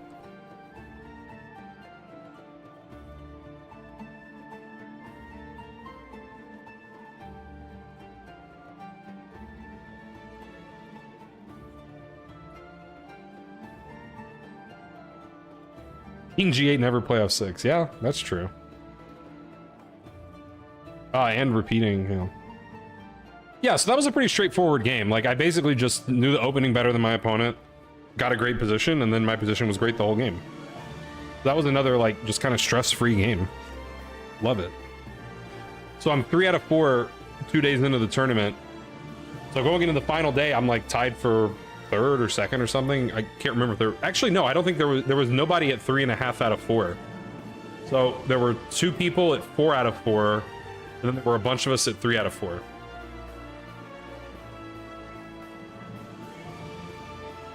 Moves that threaten mate in greater than 2 are hard to see. But this threatens mate in 2. 1, 2.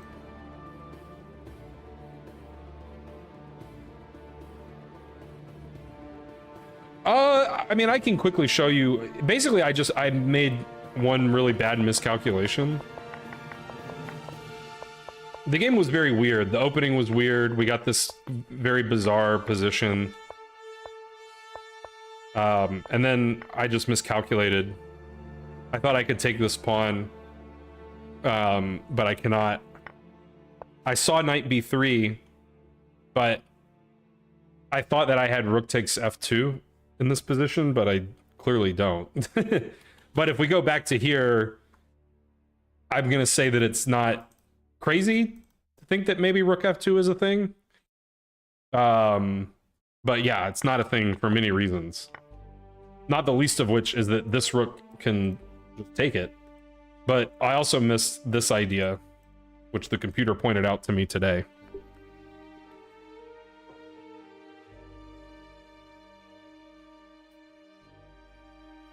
I always get annoyed when Cheesy sends a chat. I feel like I'm being yelled at. No, it's not even yelling. Yeah, it's just, you know, emphasis. All right, so on to round 5. I'm playing white against another 1700 rated kid, which was all of my opponents. But, you know, what can you do?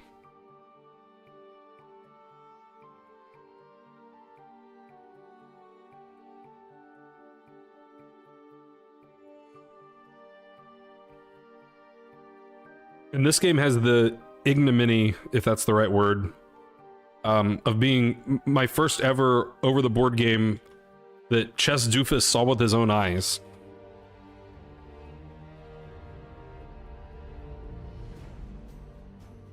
I was playing Tyler Murrah, who I'm going to say Diginch definitely knows, because he had, like, Charlotte Chess Club gear on, so he must be a regular. How's it going, Atulia? Every opponent is a kid. Yeah, no, this entire tournament, every single player I played was a kid rated in the 1600s, 1700s, or 1800s.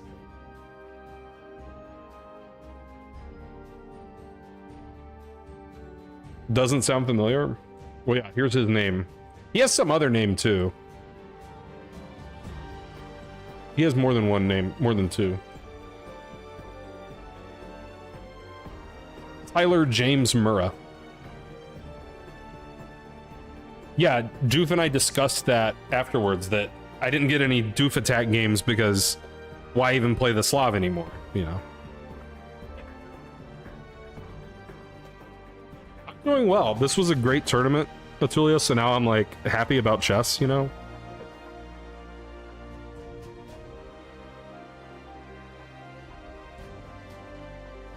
Alright. So it's the final day of the tournament. If I get 2 wins, I win a lot of money. I could potentially tie for first place. I guess I could win outright if things went the right way, you know. But, okay, so I'm white. And he played a Dutch. So I did my Dutch stuff. Nah, Bishop G5 triple exclam.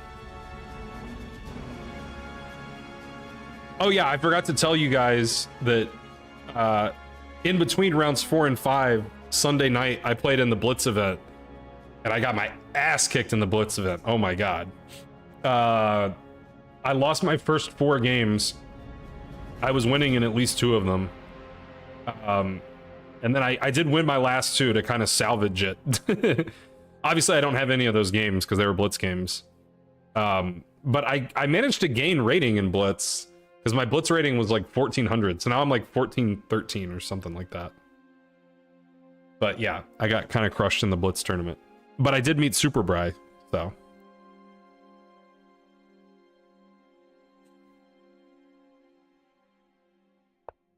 Alright. So I'm seeing some Knight H3, Knight H6 stuff. We didn't do any of that. It was a Stonewall Dutch.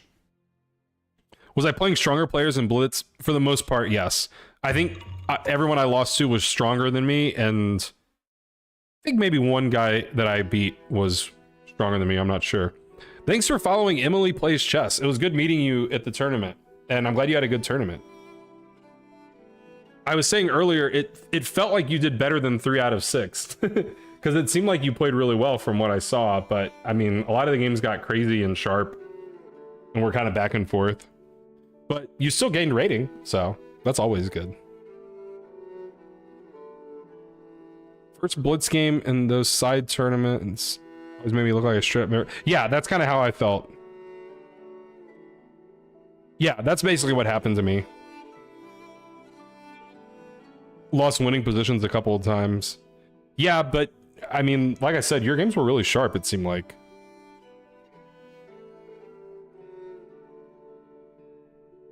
If I remember correctly, she had a provisional rating before.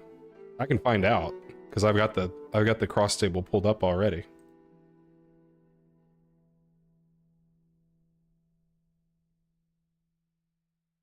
Let's see.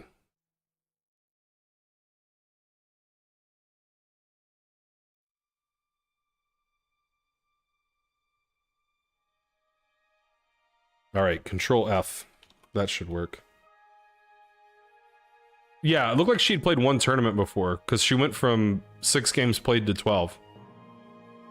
So yeah, she went from 899 to 911.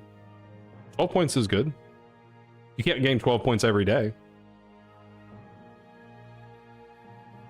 No, you gained rating. You gained 12 points. Now the tournament could get re-rated, and you know, but you're still gonna gain rating no matter what. For sure.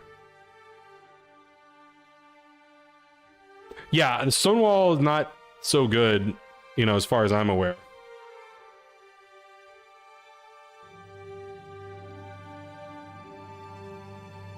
On the DGT, it said they were 1,800. I mean, that can't be true. But, I mean, maybe if they somehow had a... Maybe they somehow had a FIDE rating of 1,800? But that doesn't seem like it should be possible. The only way... even if it were, like, a Blitz game, that wouldn't make sense. I don't know... Well, no, because I don't think Emily even played the Blitz, so I don't know.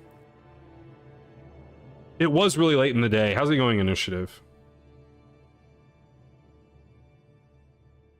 Yeah, you have to enable the email alerts. I think by default they're not enabled. It is free chess, yeah. I probably would not have played... Like, if I... Like, I was stuck at the hotel anyway, right? So it's like, I might as well play the Blitz. But, like, if I could just go home at the end of, you know, the last round of the day, then I'd probably do that. I know, crazy, right, Chelato? Oh, the Blitz went terrible for me. I lost my first 4 games to, you know, little kids. And then game 5, I played a guy who's like about my age, and we were both 0 out of 4. I won that game, and he like after the game, he's like, "Oh my god, I'm not gonna win a game the whole event." I think he got a draw in the last round, so he didn't get skunked. And then I won in the last round. I beat a kid in the last round to like make it feel sort of acceptable. Yeah, the kids are too good.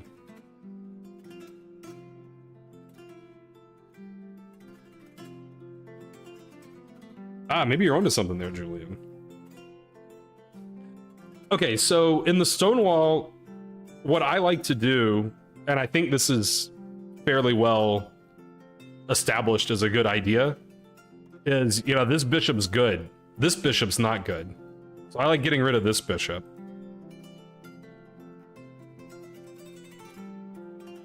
Yeah, the nice thing about the Blitz is I don't care. And also, one more funny thing about the Blitz that I should have told you guys, but I forgot. Before the Blitz started, you know, we're just like waiting for pairings. Everyone's standing around.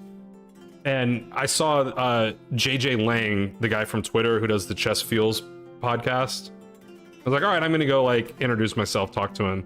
So we were talking for a little bit. Pairings get posted. And what do you know? Boom, I'm playing against JJ in round 1. So that was like a funny coincidence. And yeah, he's an NM, so like, of course I lost to him.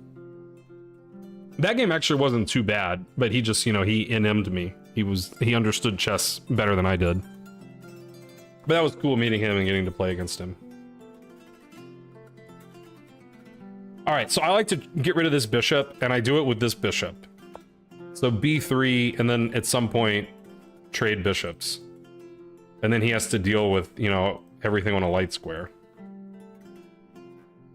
Oh yeah, Superbri played... You played Bortnik and Belankaya, right? Tough pairings. Alright, so we played some chess. Not Bortnik. Oh, who was the other one? It wasn't... Oh, was it Brodsky? I guess it was Brodsky. That's his name, right? Brodsky? Yeah, he's good. I mean, he won the whole tournament. He won the classical tournament. All right, so now that the rook's here on f8, we can ensure the trade of bishops because of this little bishop on bishop action pin. All right, so we trade. You were 2146? Jesus Christ. All right, now here I decided my knight shouldn't be here because that's no good. Knight on the rim is bad, and also I can't go to b5. So I played knight b1 to get my knight back into the game. And then on the car ride home, I had to teach a class. And the class I taught was on this game. So I'm teaching this game, and Ben's driving the car. And, you know, Ben's just like following along the game in his head because he can do that. So Ben suggested I should have played knight c2, knight e1, knight d3. And then look at how great my knight is on all these squares. So that's clearly a better plan than knight b1. I wanted to put my knight on c3 to fight for e4. But yeah.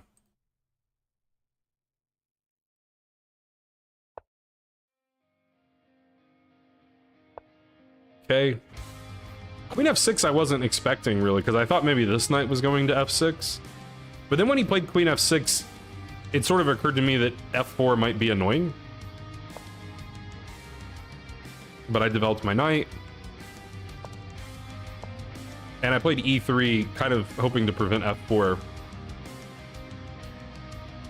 Yeah, and he played b6 because he wants to get this bishop out this way. I think that he shouldn't do that. I think I mean, one thing that black likes to do a lot of times is this long, complicated maneuver where the bishop ends up coming out to like h5. Yeah, that is not the best bishop. So b6 is understandable. Ben also suggested that black should play for I think that's what he suggested, that black should play for c5. Okay, so the game's pretty logical to this point. I got my rook out of the pin. Or, yeah, out of the pin. And I had some good reason for putting my rook on d1. I'm trying to remember what it was. I think I was thinking about the potential of one day this trade happening on e5, and then my rook is, you know, looking good on the d file.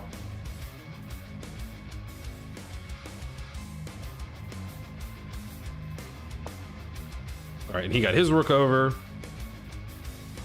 And then I played kind of what I thought was maybe a weird move, and I missed something about this move. And then after I played it, I kind of regretted it. And I think the computer says it's a good move. So I played queen b2. I think the computer says that's good. Yeah, it's like one of the top moves. So the idea is to control e5 so I can put my guys there and do all that stuff. But I kind of forgot. Yeah, that's what I missed. I was like, oh, once I like took my hand off my queen, I was like, oh, like, yikes. But the computer just says whatever, it's fine.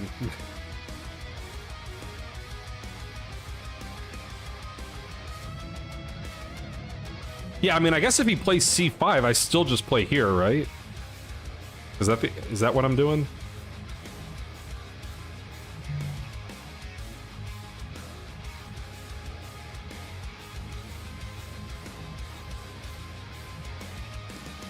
I don't even know.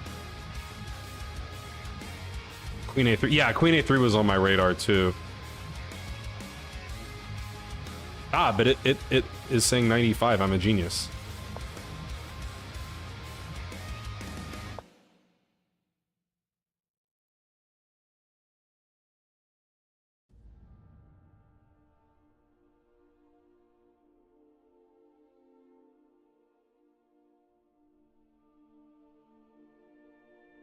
Okay, so that didn't quite happen. He actually went for a different tack. But I think his move is bad. He played b5, putting extra pressure on c4 now that c5 is not an option for me. And I think this position is also in my like moves I'm proud of in the tournament. Because it took me a while to come around on this move. Yeah, he really does like murdering his light square bishop. Right, yeah, because stuff.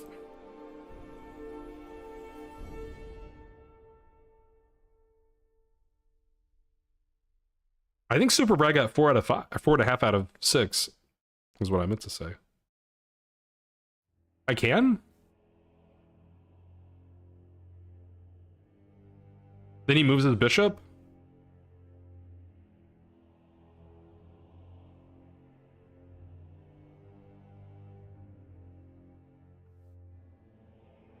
No, he's got 2 knights, right? Oh, but you're saying then I can take. Wait, I looked at this.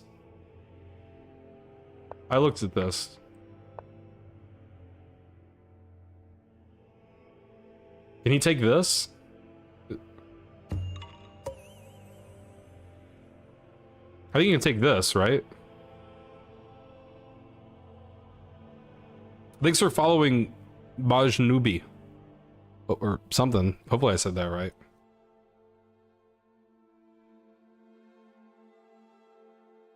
That's true.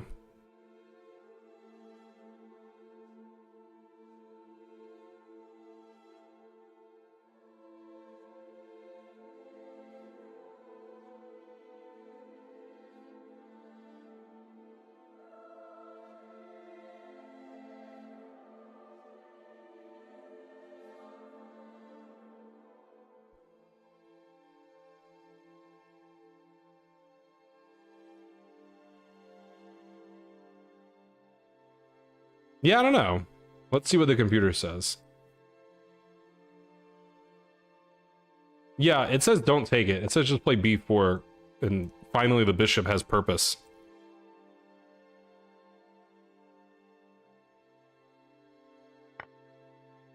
Yeah. Yep. Computer agrees with all this. And says white's winning. Or like, you know, doing well. Doing really well. Plus 1.6. Okay, well that's not what I did. I think I saw some people saying 95. 95 seems pretty reasonable too. It might be better than what I did, but I like what I did. I'm sticking by my guns.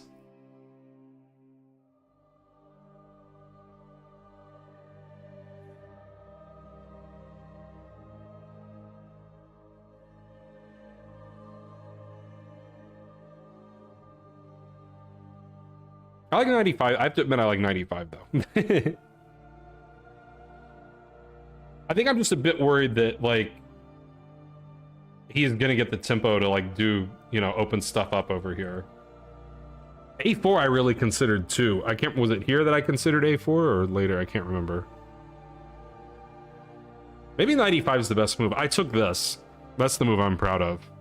Yeah, CD. Because, like, then this pawn is just so stupid. Like, why is this pawn here? So I think, I don't know. We'll see what the computer says.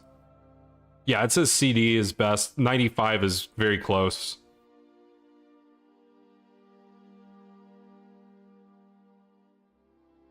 For some reason, it just took me a long time to even consider this. I think, like, typically in the Dutch, or in the Stonewall, like, you don't necessarily want to let this recapture happen because it's like helping his bishop, but in this case it's not, so.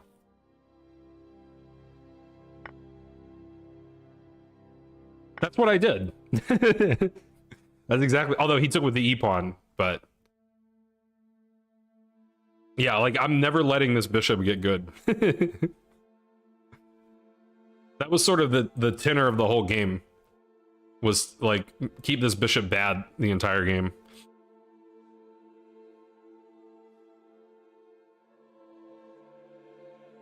All right, now he played c5. And now I did knight e5. I think I'm pretty happy with how I played this game. I think this game flowed like really nicely.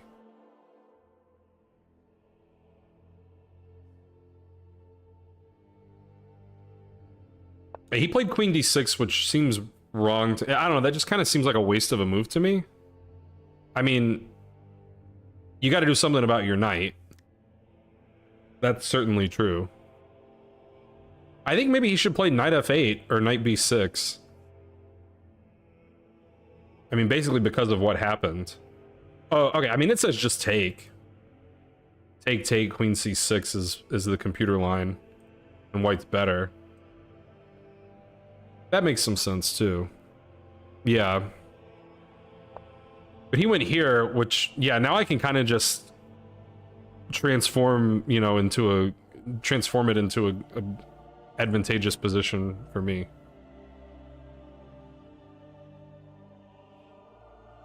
Yeah, his middle game plan didn't make a ton of sense. With all these pawns, that didn't really work out.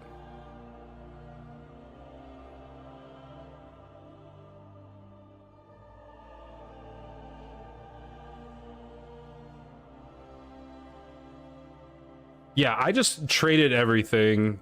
I couldn't quite find like a super convincing line, but what I did ends up being good.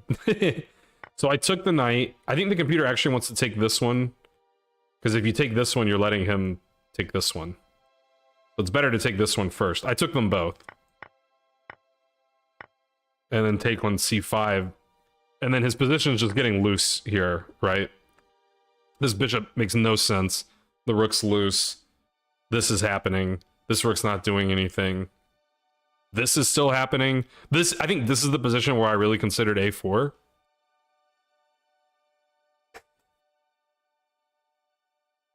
But I just played b4, which Atulia might like, right? Atulia likes being mean to this bishop. Yeah, and queen a3 was always in my mind. Like, queen a3 here makes some sense. But, you know, he just has rook c6, so... But yeah, he just has problems with that bishop. Like, forever.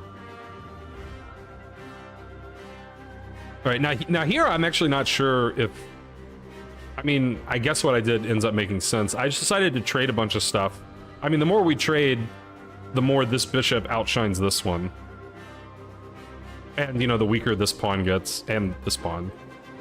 Yeah, queen e5 seems very, very, you know, tempting. Or queen d4. So I'm not sure that I really need to trade the rooks before doing that. But that's basically what happened, is I played queen d4. The computer does say queen e5 is better. I'm not sure. I think it's because we also have queen b8 in our toolkit at that point. What gave me some pause here is I was like, when I took here, I was like, wait, why exactly is he not taking back with the queen? Like, what's so bad about that? This is where I really wanted to play a4. But I think the computer has some other reason for not taking with the queen. I think the computer likes bishop h3? Yeah. Yeah, the computer likes bishop h3, queen here, bishop here. You know, everything's falling down.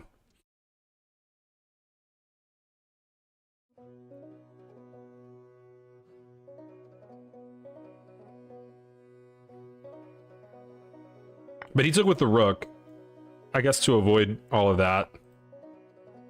And then, yeah. I played queen d4 because...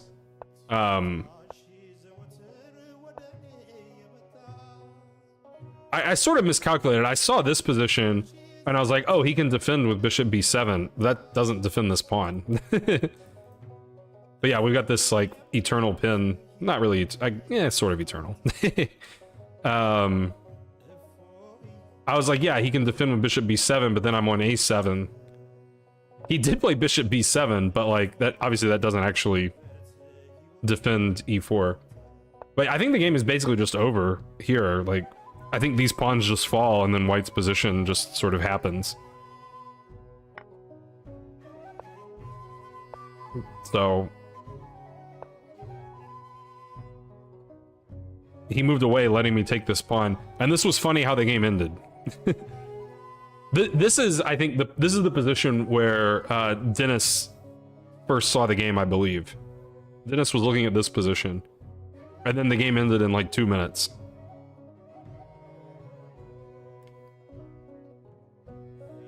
So I took the pawn. I mean, I'm just up 2 pawns.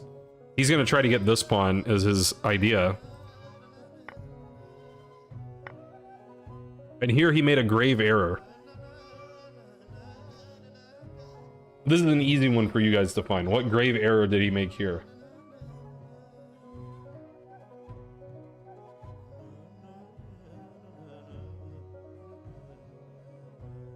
Indeed, he did play rook takes a2.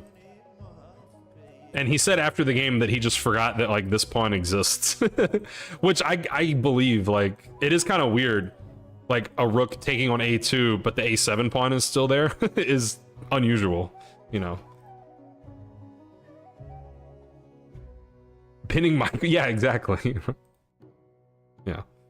And then I went here and he resigned in view of this, you know. So, I mean, the thing is, he's just lost anyway. Like, obviously he should take first. But, you know, this position shouldn't be too difficult. Shouldn't be too difficult. Seems like draw. I'm up 2 pawns. Oh, you're talking about queen a8, queen takes f2.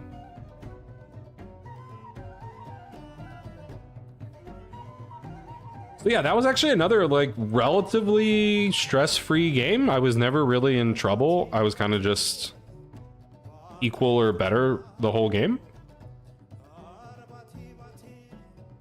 And that takes us to round 6.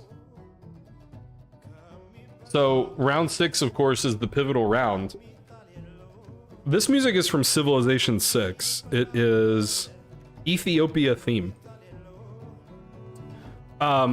So if you recall, there were 2 players that were at 4 out of 4.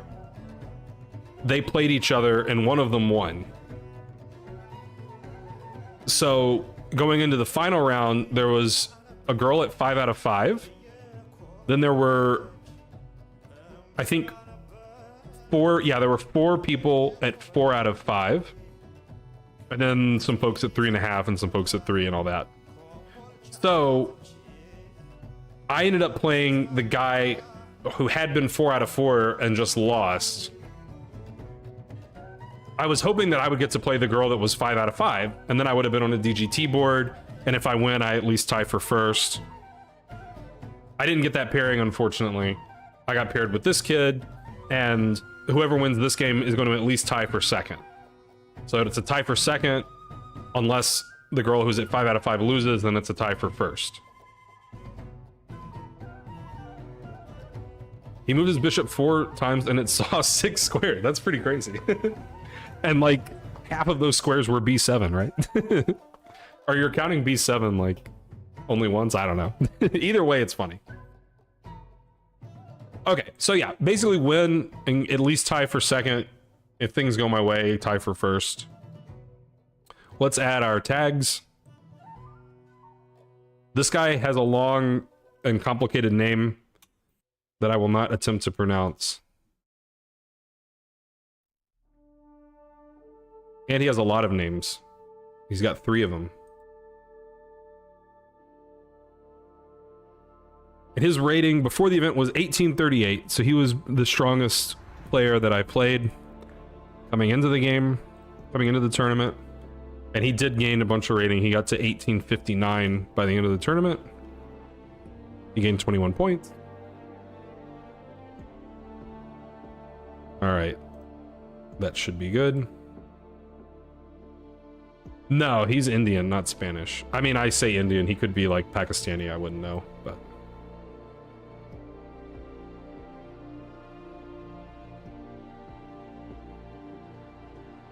These are FIDE rated games, yes. My USCF is 1864, which is an all-time high by about 50 points. I believe my FIDE will be somewhere around 1780, but I didn't rigorously calculate what my FIDE rating is going to be. I'm very excited to have a FIDE rating. And obviously I'm excited to have an all-time high USCF. Yeah, FIDE is not super important for us Americans. Okay, now it just so happens that this ends up being the funniest game of the tournament. Oh yeah, and I told Super Bry that he'll enjoy this game based on what he said happened in his final round. So pay attention, Super Bry. All right, so it was another accelerated dragon.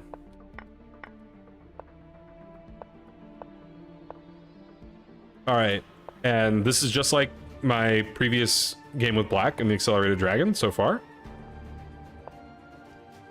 Okay, now if Julian's still here, he'll be happy that White did not play F3. He just played Bishop C4, you know, normal. All right, I castled. And if you remember from my explanation earlier, White should play Bishop B3 to avoid the center fork trick. Okay, he knew that, so Bishop B3. Now, I believe that the main move is A5. That's what I used to play all the time here, is A5. And the idea of A5 is to play A4, deflect one of these pieces away from this here pawn, and then try to go take it.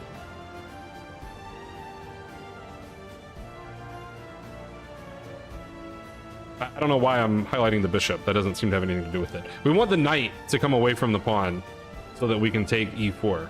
So A5, A4. For example,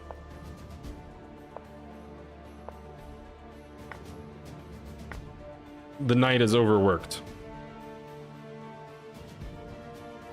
What happens on A5, F3? I don't know.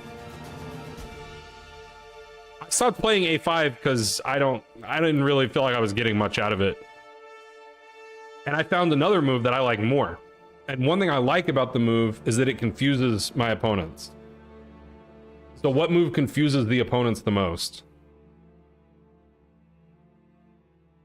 Yeah, A5, they can play like A4 or something. How's it going, Claude Bloodgood? I haven't been on here much, that's why you haven't seen me much. Bouncing got it. Knight G4. That move is not bad, that move's good. There's nothing wrong with Knight G4.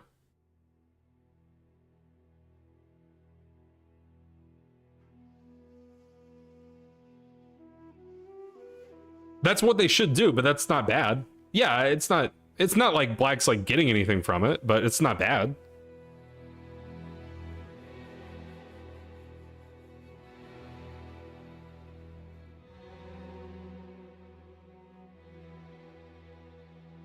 Yeah, but Black's worse anyway. Black's no worse after Knight G4 than he is otherwise. Like, I mean, I'm Black and I'm playing a bad opening, like, you know.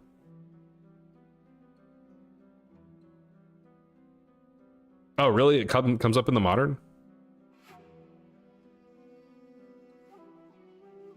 So the point, for those wondering why White isn't just taking the knight, well, White should take the knight. White, that's the best move, is to take the knight.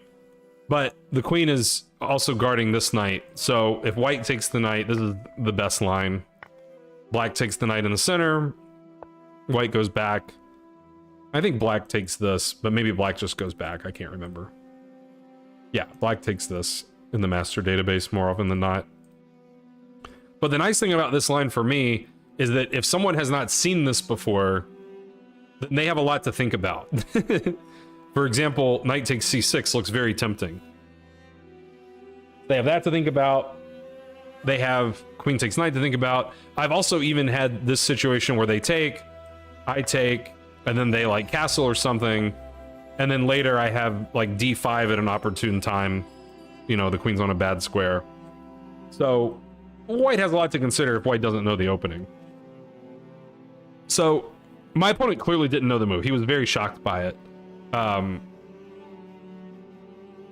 And you know, I can't be in my opponent's head, but he won his first 4 games, right? And then he lost round 5, the morning round of this day. I suspect he was feeling a little demoralized going into the game. You know, because he had a chance to like win the tournament, perfect score, win all this money. Now that's, you know, not looking all that likely. And I mean, I was talking to Dennis after the game, and you know, he said, even without me prompting it, he's like, yeah, in the last round you see some funny games because people They're just, you know, they're tired. They aren't into the game as much for whatever reason. People will just make horrible blunders in the last round. And I have had that happen before. And I think that's basically what happened in this game, is my opponent just didn't calculate very thoroughly. He just kind of like went with it. Yeah, it could be what happened to you too, Super Bri. Yeah, everyone's tilted, right? And people need to, you know, travel home and all that. So he played knight c6, which is not like losing bad. It is bad. Like now black already has an advantage. Which is another reason I like this line. So black's already better. And, you know, black just takes this bishop. Black has the two bishops for like nothing. Like just black has two bishops. And he made a further blunder here. He took, well, blunder's a bit strong. He made another mistake. Yeah, I think knight e3 is just better. I think DC is fine, but you know, two bishops, right? And two center pawns, yeah. Yeah.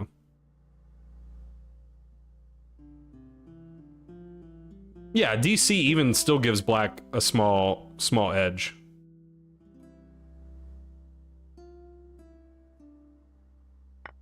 But he took on e7, so he's playing like a desperado. Which I think is getting a little too cute. Because now, like, you know, he takes back, he's got all these weird pawns. You know, I can even just win this pawn right away. But that wasn't his plan. He didn't want to take with the f pawn. So he played queen f3. And now I win. Which you guys will explain.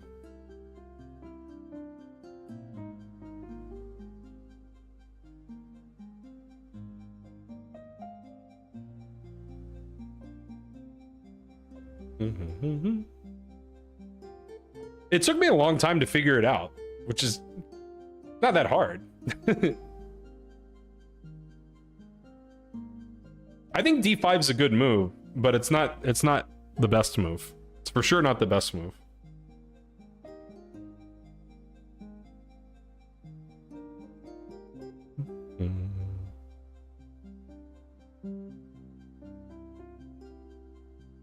Younger and cooler David Harbour. I feel like someone's called me that before, but do I know who that is?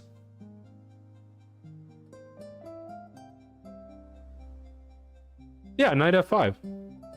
What's the problem? Yeah, it is kind of a dub move. Like once you see it, you're like, oh yeah. But like, I thought about this. I thought about this. I thought about knight g4 and then playing d5. I don't think I ever thought about d5 right away. Yeah, last round syndrome. So I took this first because I didn't like the idea of this knight being on d5. He didn't spend that much time. I don't remember how much. So I took the knight first and then played knight f5. And then he kind of like, his reaction was like, he clearly saw it, like, you know, obviously he didn't see it when he played queen f3, but you know, he saw it afterwards. Yeah, no, it is completely insane.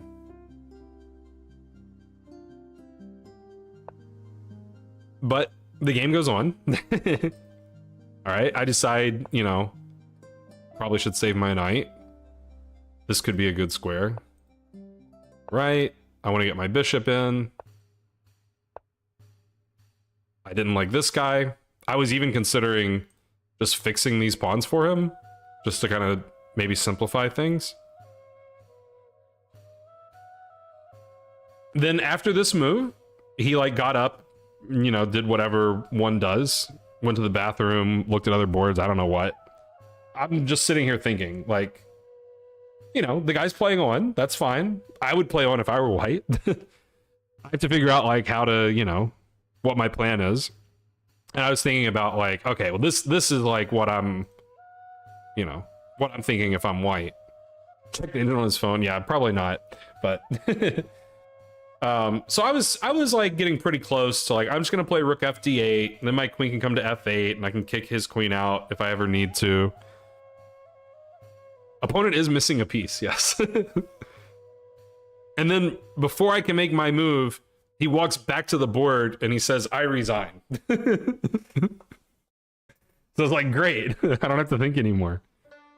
So I'm not sure, but my version of events that happened in my head is that he got up from the board, went to a parent or a coach, and said, "Hey, I know you don't normally let me resign, but I'm down a piece, and like we could just go home. Like we don't have to be here anymore if you let me resign." Or he has a sibling that played in the tournament and like the sibling's game was over, so now he can leave. Something like that. That's my guess, but I have no actual proof of that. That's just the most entertaining thing for me to believe in my head. So yeah, that was great. I mean, I won this game in like 20 or 30 minutes. Last round was just like, you know, no stress whatsoever. I know I'm going to get a prize. I know I'm going to tie for second at least. I know I'm going to gain a lot of rating. Yeah, Rook FD8 was my plan. Yeah.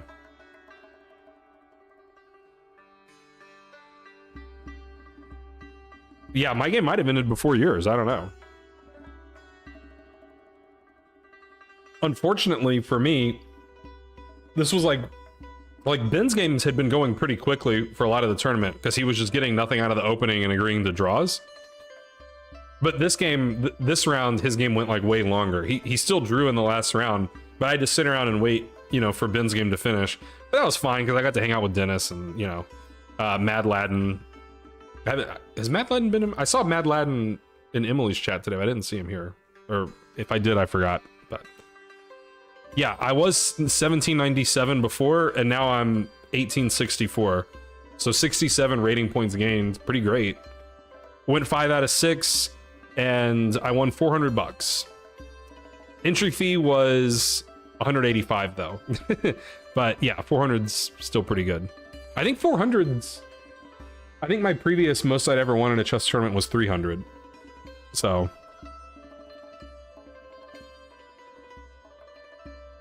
yeah, well, there was just that girl in our section that just demolished the field. She went 6 out of 6. I mean, what can you do?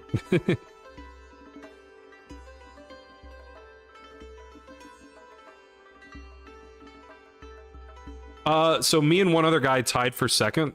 So, you know, they combine the second place and the third place prize and share them. So I believe the second place prize was 500 and the third place prize was 300. The 6 out of 6 girl got $1,000. Naroditsky did not play in the event, but I did meet Naroditsky, which was really cool. And he was a super nice guy. He's really funny. He's like exactly how he is on stream. He's like coming up with puns like every other sentence, you know, like he was great. How's it going, McJurgle? Round of drinks? Yeah, exactly. And yeah, I'm sure it was all because of the GTO wizard studying. I thought about playing the under 21, but I was like, I haven't been focused on chess much lately. Like, do I really want to get my ass kicked by, you know, a bunch of 2000 players? But, and I mean, it was in the back of my mind, like if I have a good tournament, I could win money in the under 1900. I feel completely vindicated by my decision because I gained rating and I won money. Like, I gained a ton of rating and I won money. Like, I don't know if I could have gained more rating in the under 2100 section. Like, if I had played the under 2100 and had an equally good tournament, I don't know if I would have gained more rating. You know? That's true, I could have played Super Bri, but I didn't know that at the time.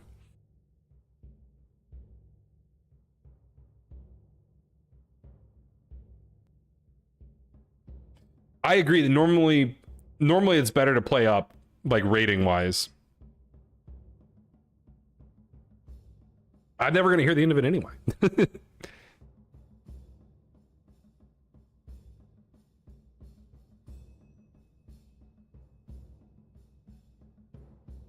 Are there any big tournaments in Alabama? Not compared to, like, the Charlotte Open. We have two sort of big tournaments every year. We have the state championship, and we have the Queen of Hearts. The Queen of Hearts is happening in about, not this weekend, but the following weekend. And other than that, we just have like weekend tournaments. Those are our only like, or I should say Saturday tournaments. Those two are our only tournaments that are like, you know, multiple days. Yeah, I almost can't play the under 1900s. And I actually, I'm kind of thinking like maybe I just don't play any of these game 60 tournaments anymore. Maybe I just say I'm not playing a tournament unless it's 90 minutes or more. Because I feel like I play so much better in these. I used way more time than my opponents throughout the tournament, but I was never like I was never in dire time pressure, you know? So like, it felt like I was using my time appropriately. I don't think I can play a good game of chess in 60 minutes. I think that's just the sad truth. Bouncing and Atulia agree with me.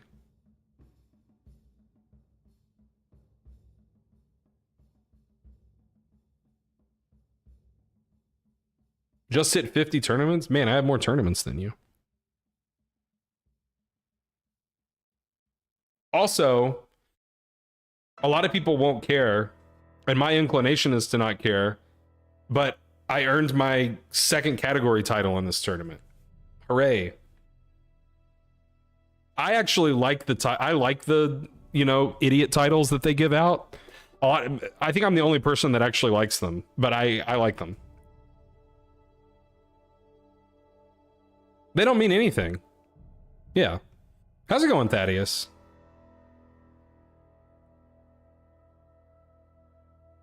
Yeah, I like 90-30. But this time control was good too, 110. No, there's a lot of idiot titles. There's first category, second category, third category, and fourth category. Fourth category is like 1200.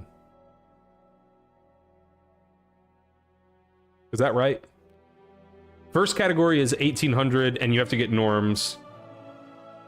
Well, actually, I think all of them... Well, no, there is a rating requirement and norms. But yeah, first category / A is 1800. Second cat... Wait, am I getting it backwards? No, yeah, that's right.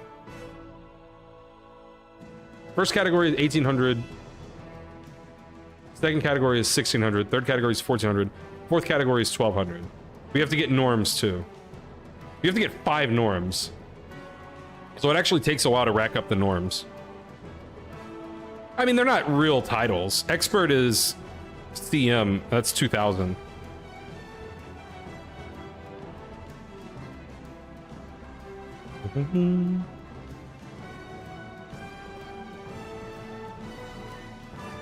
Yeah, it takes a long time to get the norms, because also, like, if you play in a 4-round tournament and you have like a bye, you take a bye, you're not getting a norm. You have to play at least 4 rounds, I believe. Road to GM. Yeah, I mean, none of these are real titles. Like, NM is the only real USCF title. But I think it's nice to have, like, you know, milestones that people can, you know, measure your achievement with.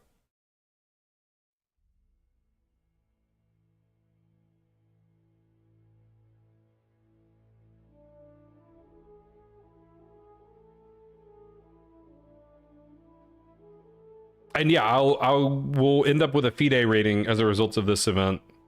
I think it's going to be about 1780, but we'll see. I am excited to see my FIDE rating. I'm glad that my first FIDE event was also like one of my best events ever. It would have sucked to have my first FIDE rating be based on like a shitty tournament.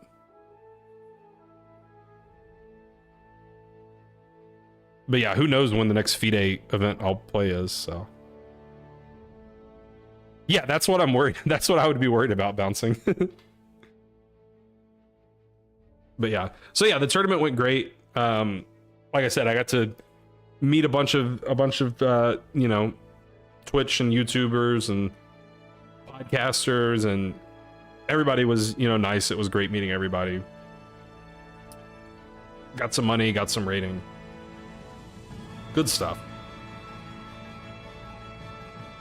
Was it really 2,200? I knew that FIDE didn't give out rating below, you know, a certain amount. I didn't realize it was 2,200. Yeah, thank you guys for looking at the games with me. It was kind of an interesting tournament because a lot of the games, you know, I wasn't really like, I didn't really have to do that much. I just like played, I didn't blunder, and then I won, you know? So I think I got fortunate in that regard. Like I was looking at the, you know, scores for all of my games, like round 1, 0 inaccuracy, 0 mistakes, 0 blunders, 11 sin upon loss. Okay. Game 2, that's the only one I lost. 2 inaccuracies, 4 mistakes, 2 blunders, 68 sin upon loss. Okay, that one's not good. But let's just forget about that one. Round 3, 0 inaccuracies, 1 mistake, 0 blunders, 27 sin upon loss. Round 4, 5 inaccuracies, no mistakes, no blunders, 22 sin upon loss. Round 5, 0 inaccuracies, 0 mistakes, 0 blunders, 10 sin upon loss. And I mean, round 6 was kind of a joke, but 0, 0, 0, 7 sin upon loss. Like, I just played great the whole tournament. I didn't do anything special, but I just played well. I won my games.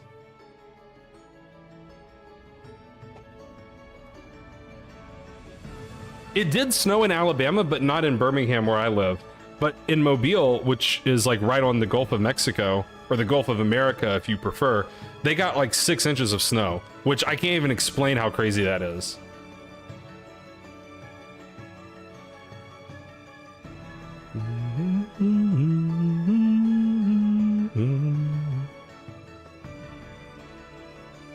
You're in Houston, yeah.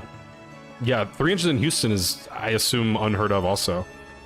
New Orleans got a bunch. All right, guys. Well, I think I'm going to call it a stream. Thanks again for, you know, helping me look at these games. I will say having a good tournament like this really makes you want to play more chess.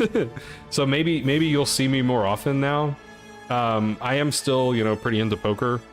So probably most of my streams will be poker, much to you guys' chagrin. But, you know, maybe we'll sprinkle some more chess in there. But it is good music to end the stream on. You're absolutely right about that. But we do have to figure out who to raid first.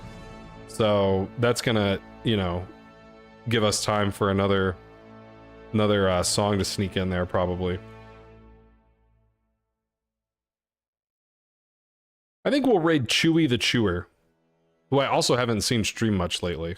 So that seems apropos.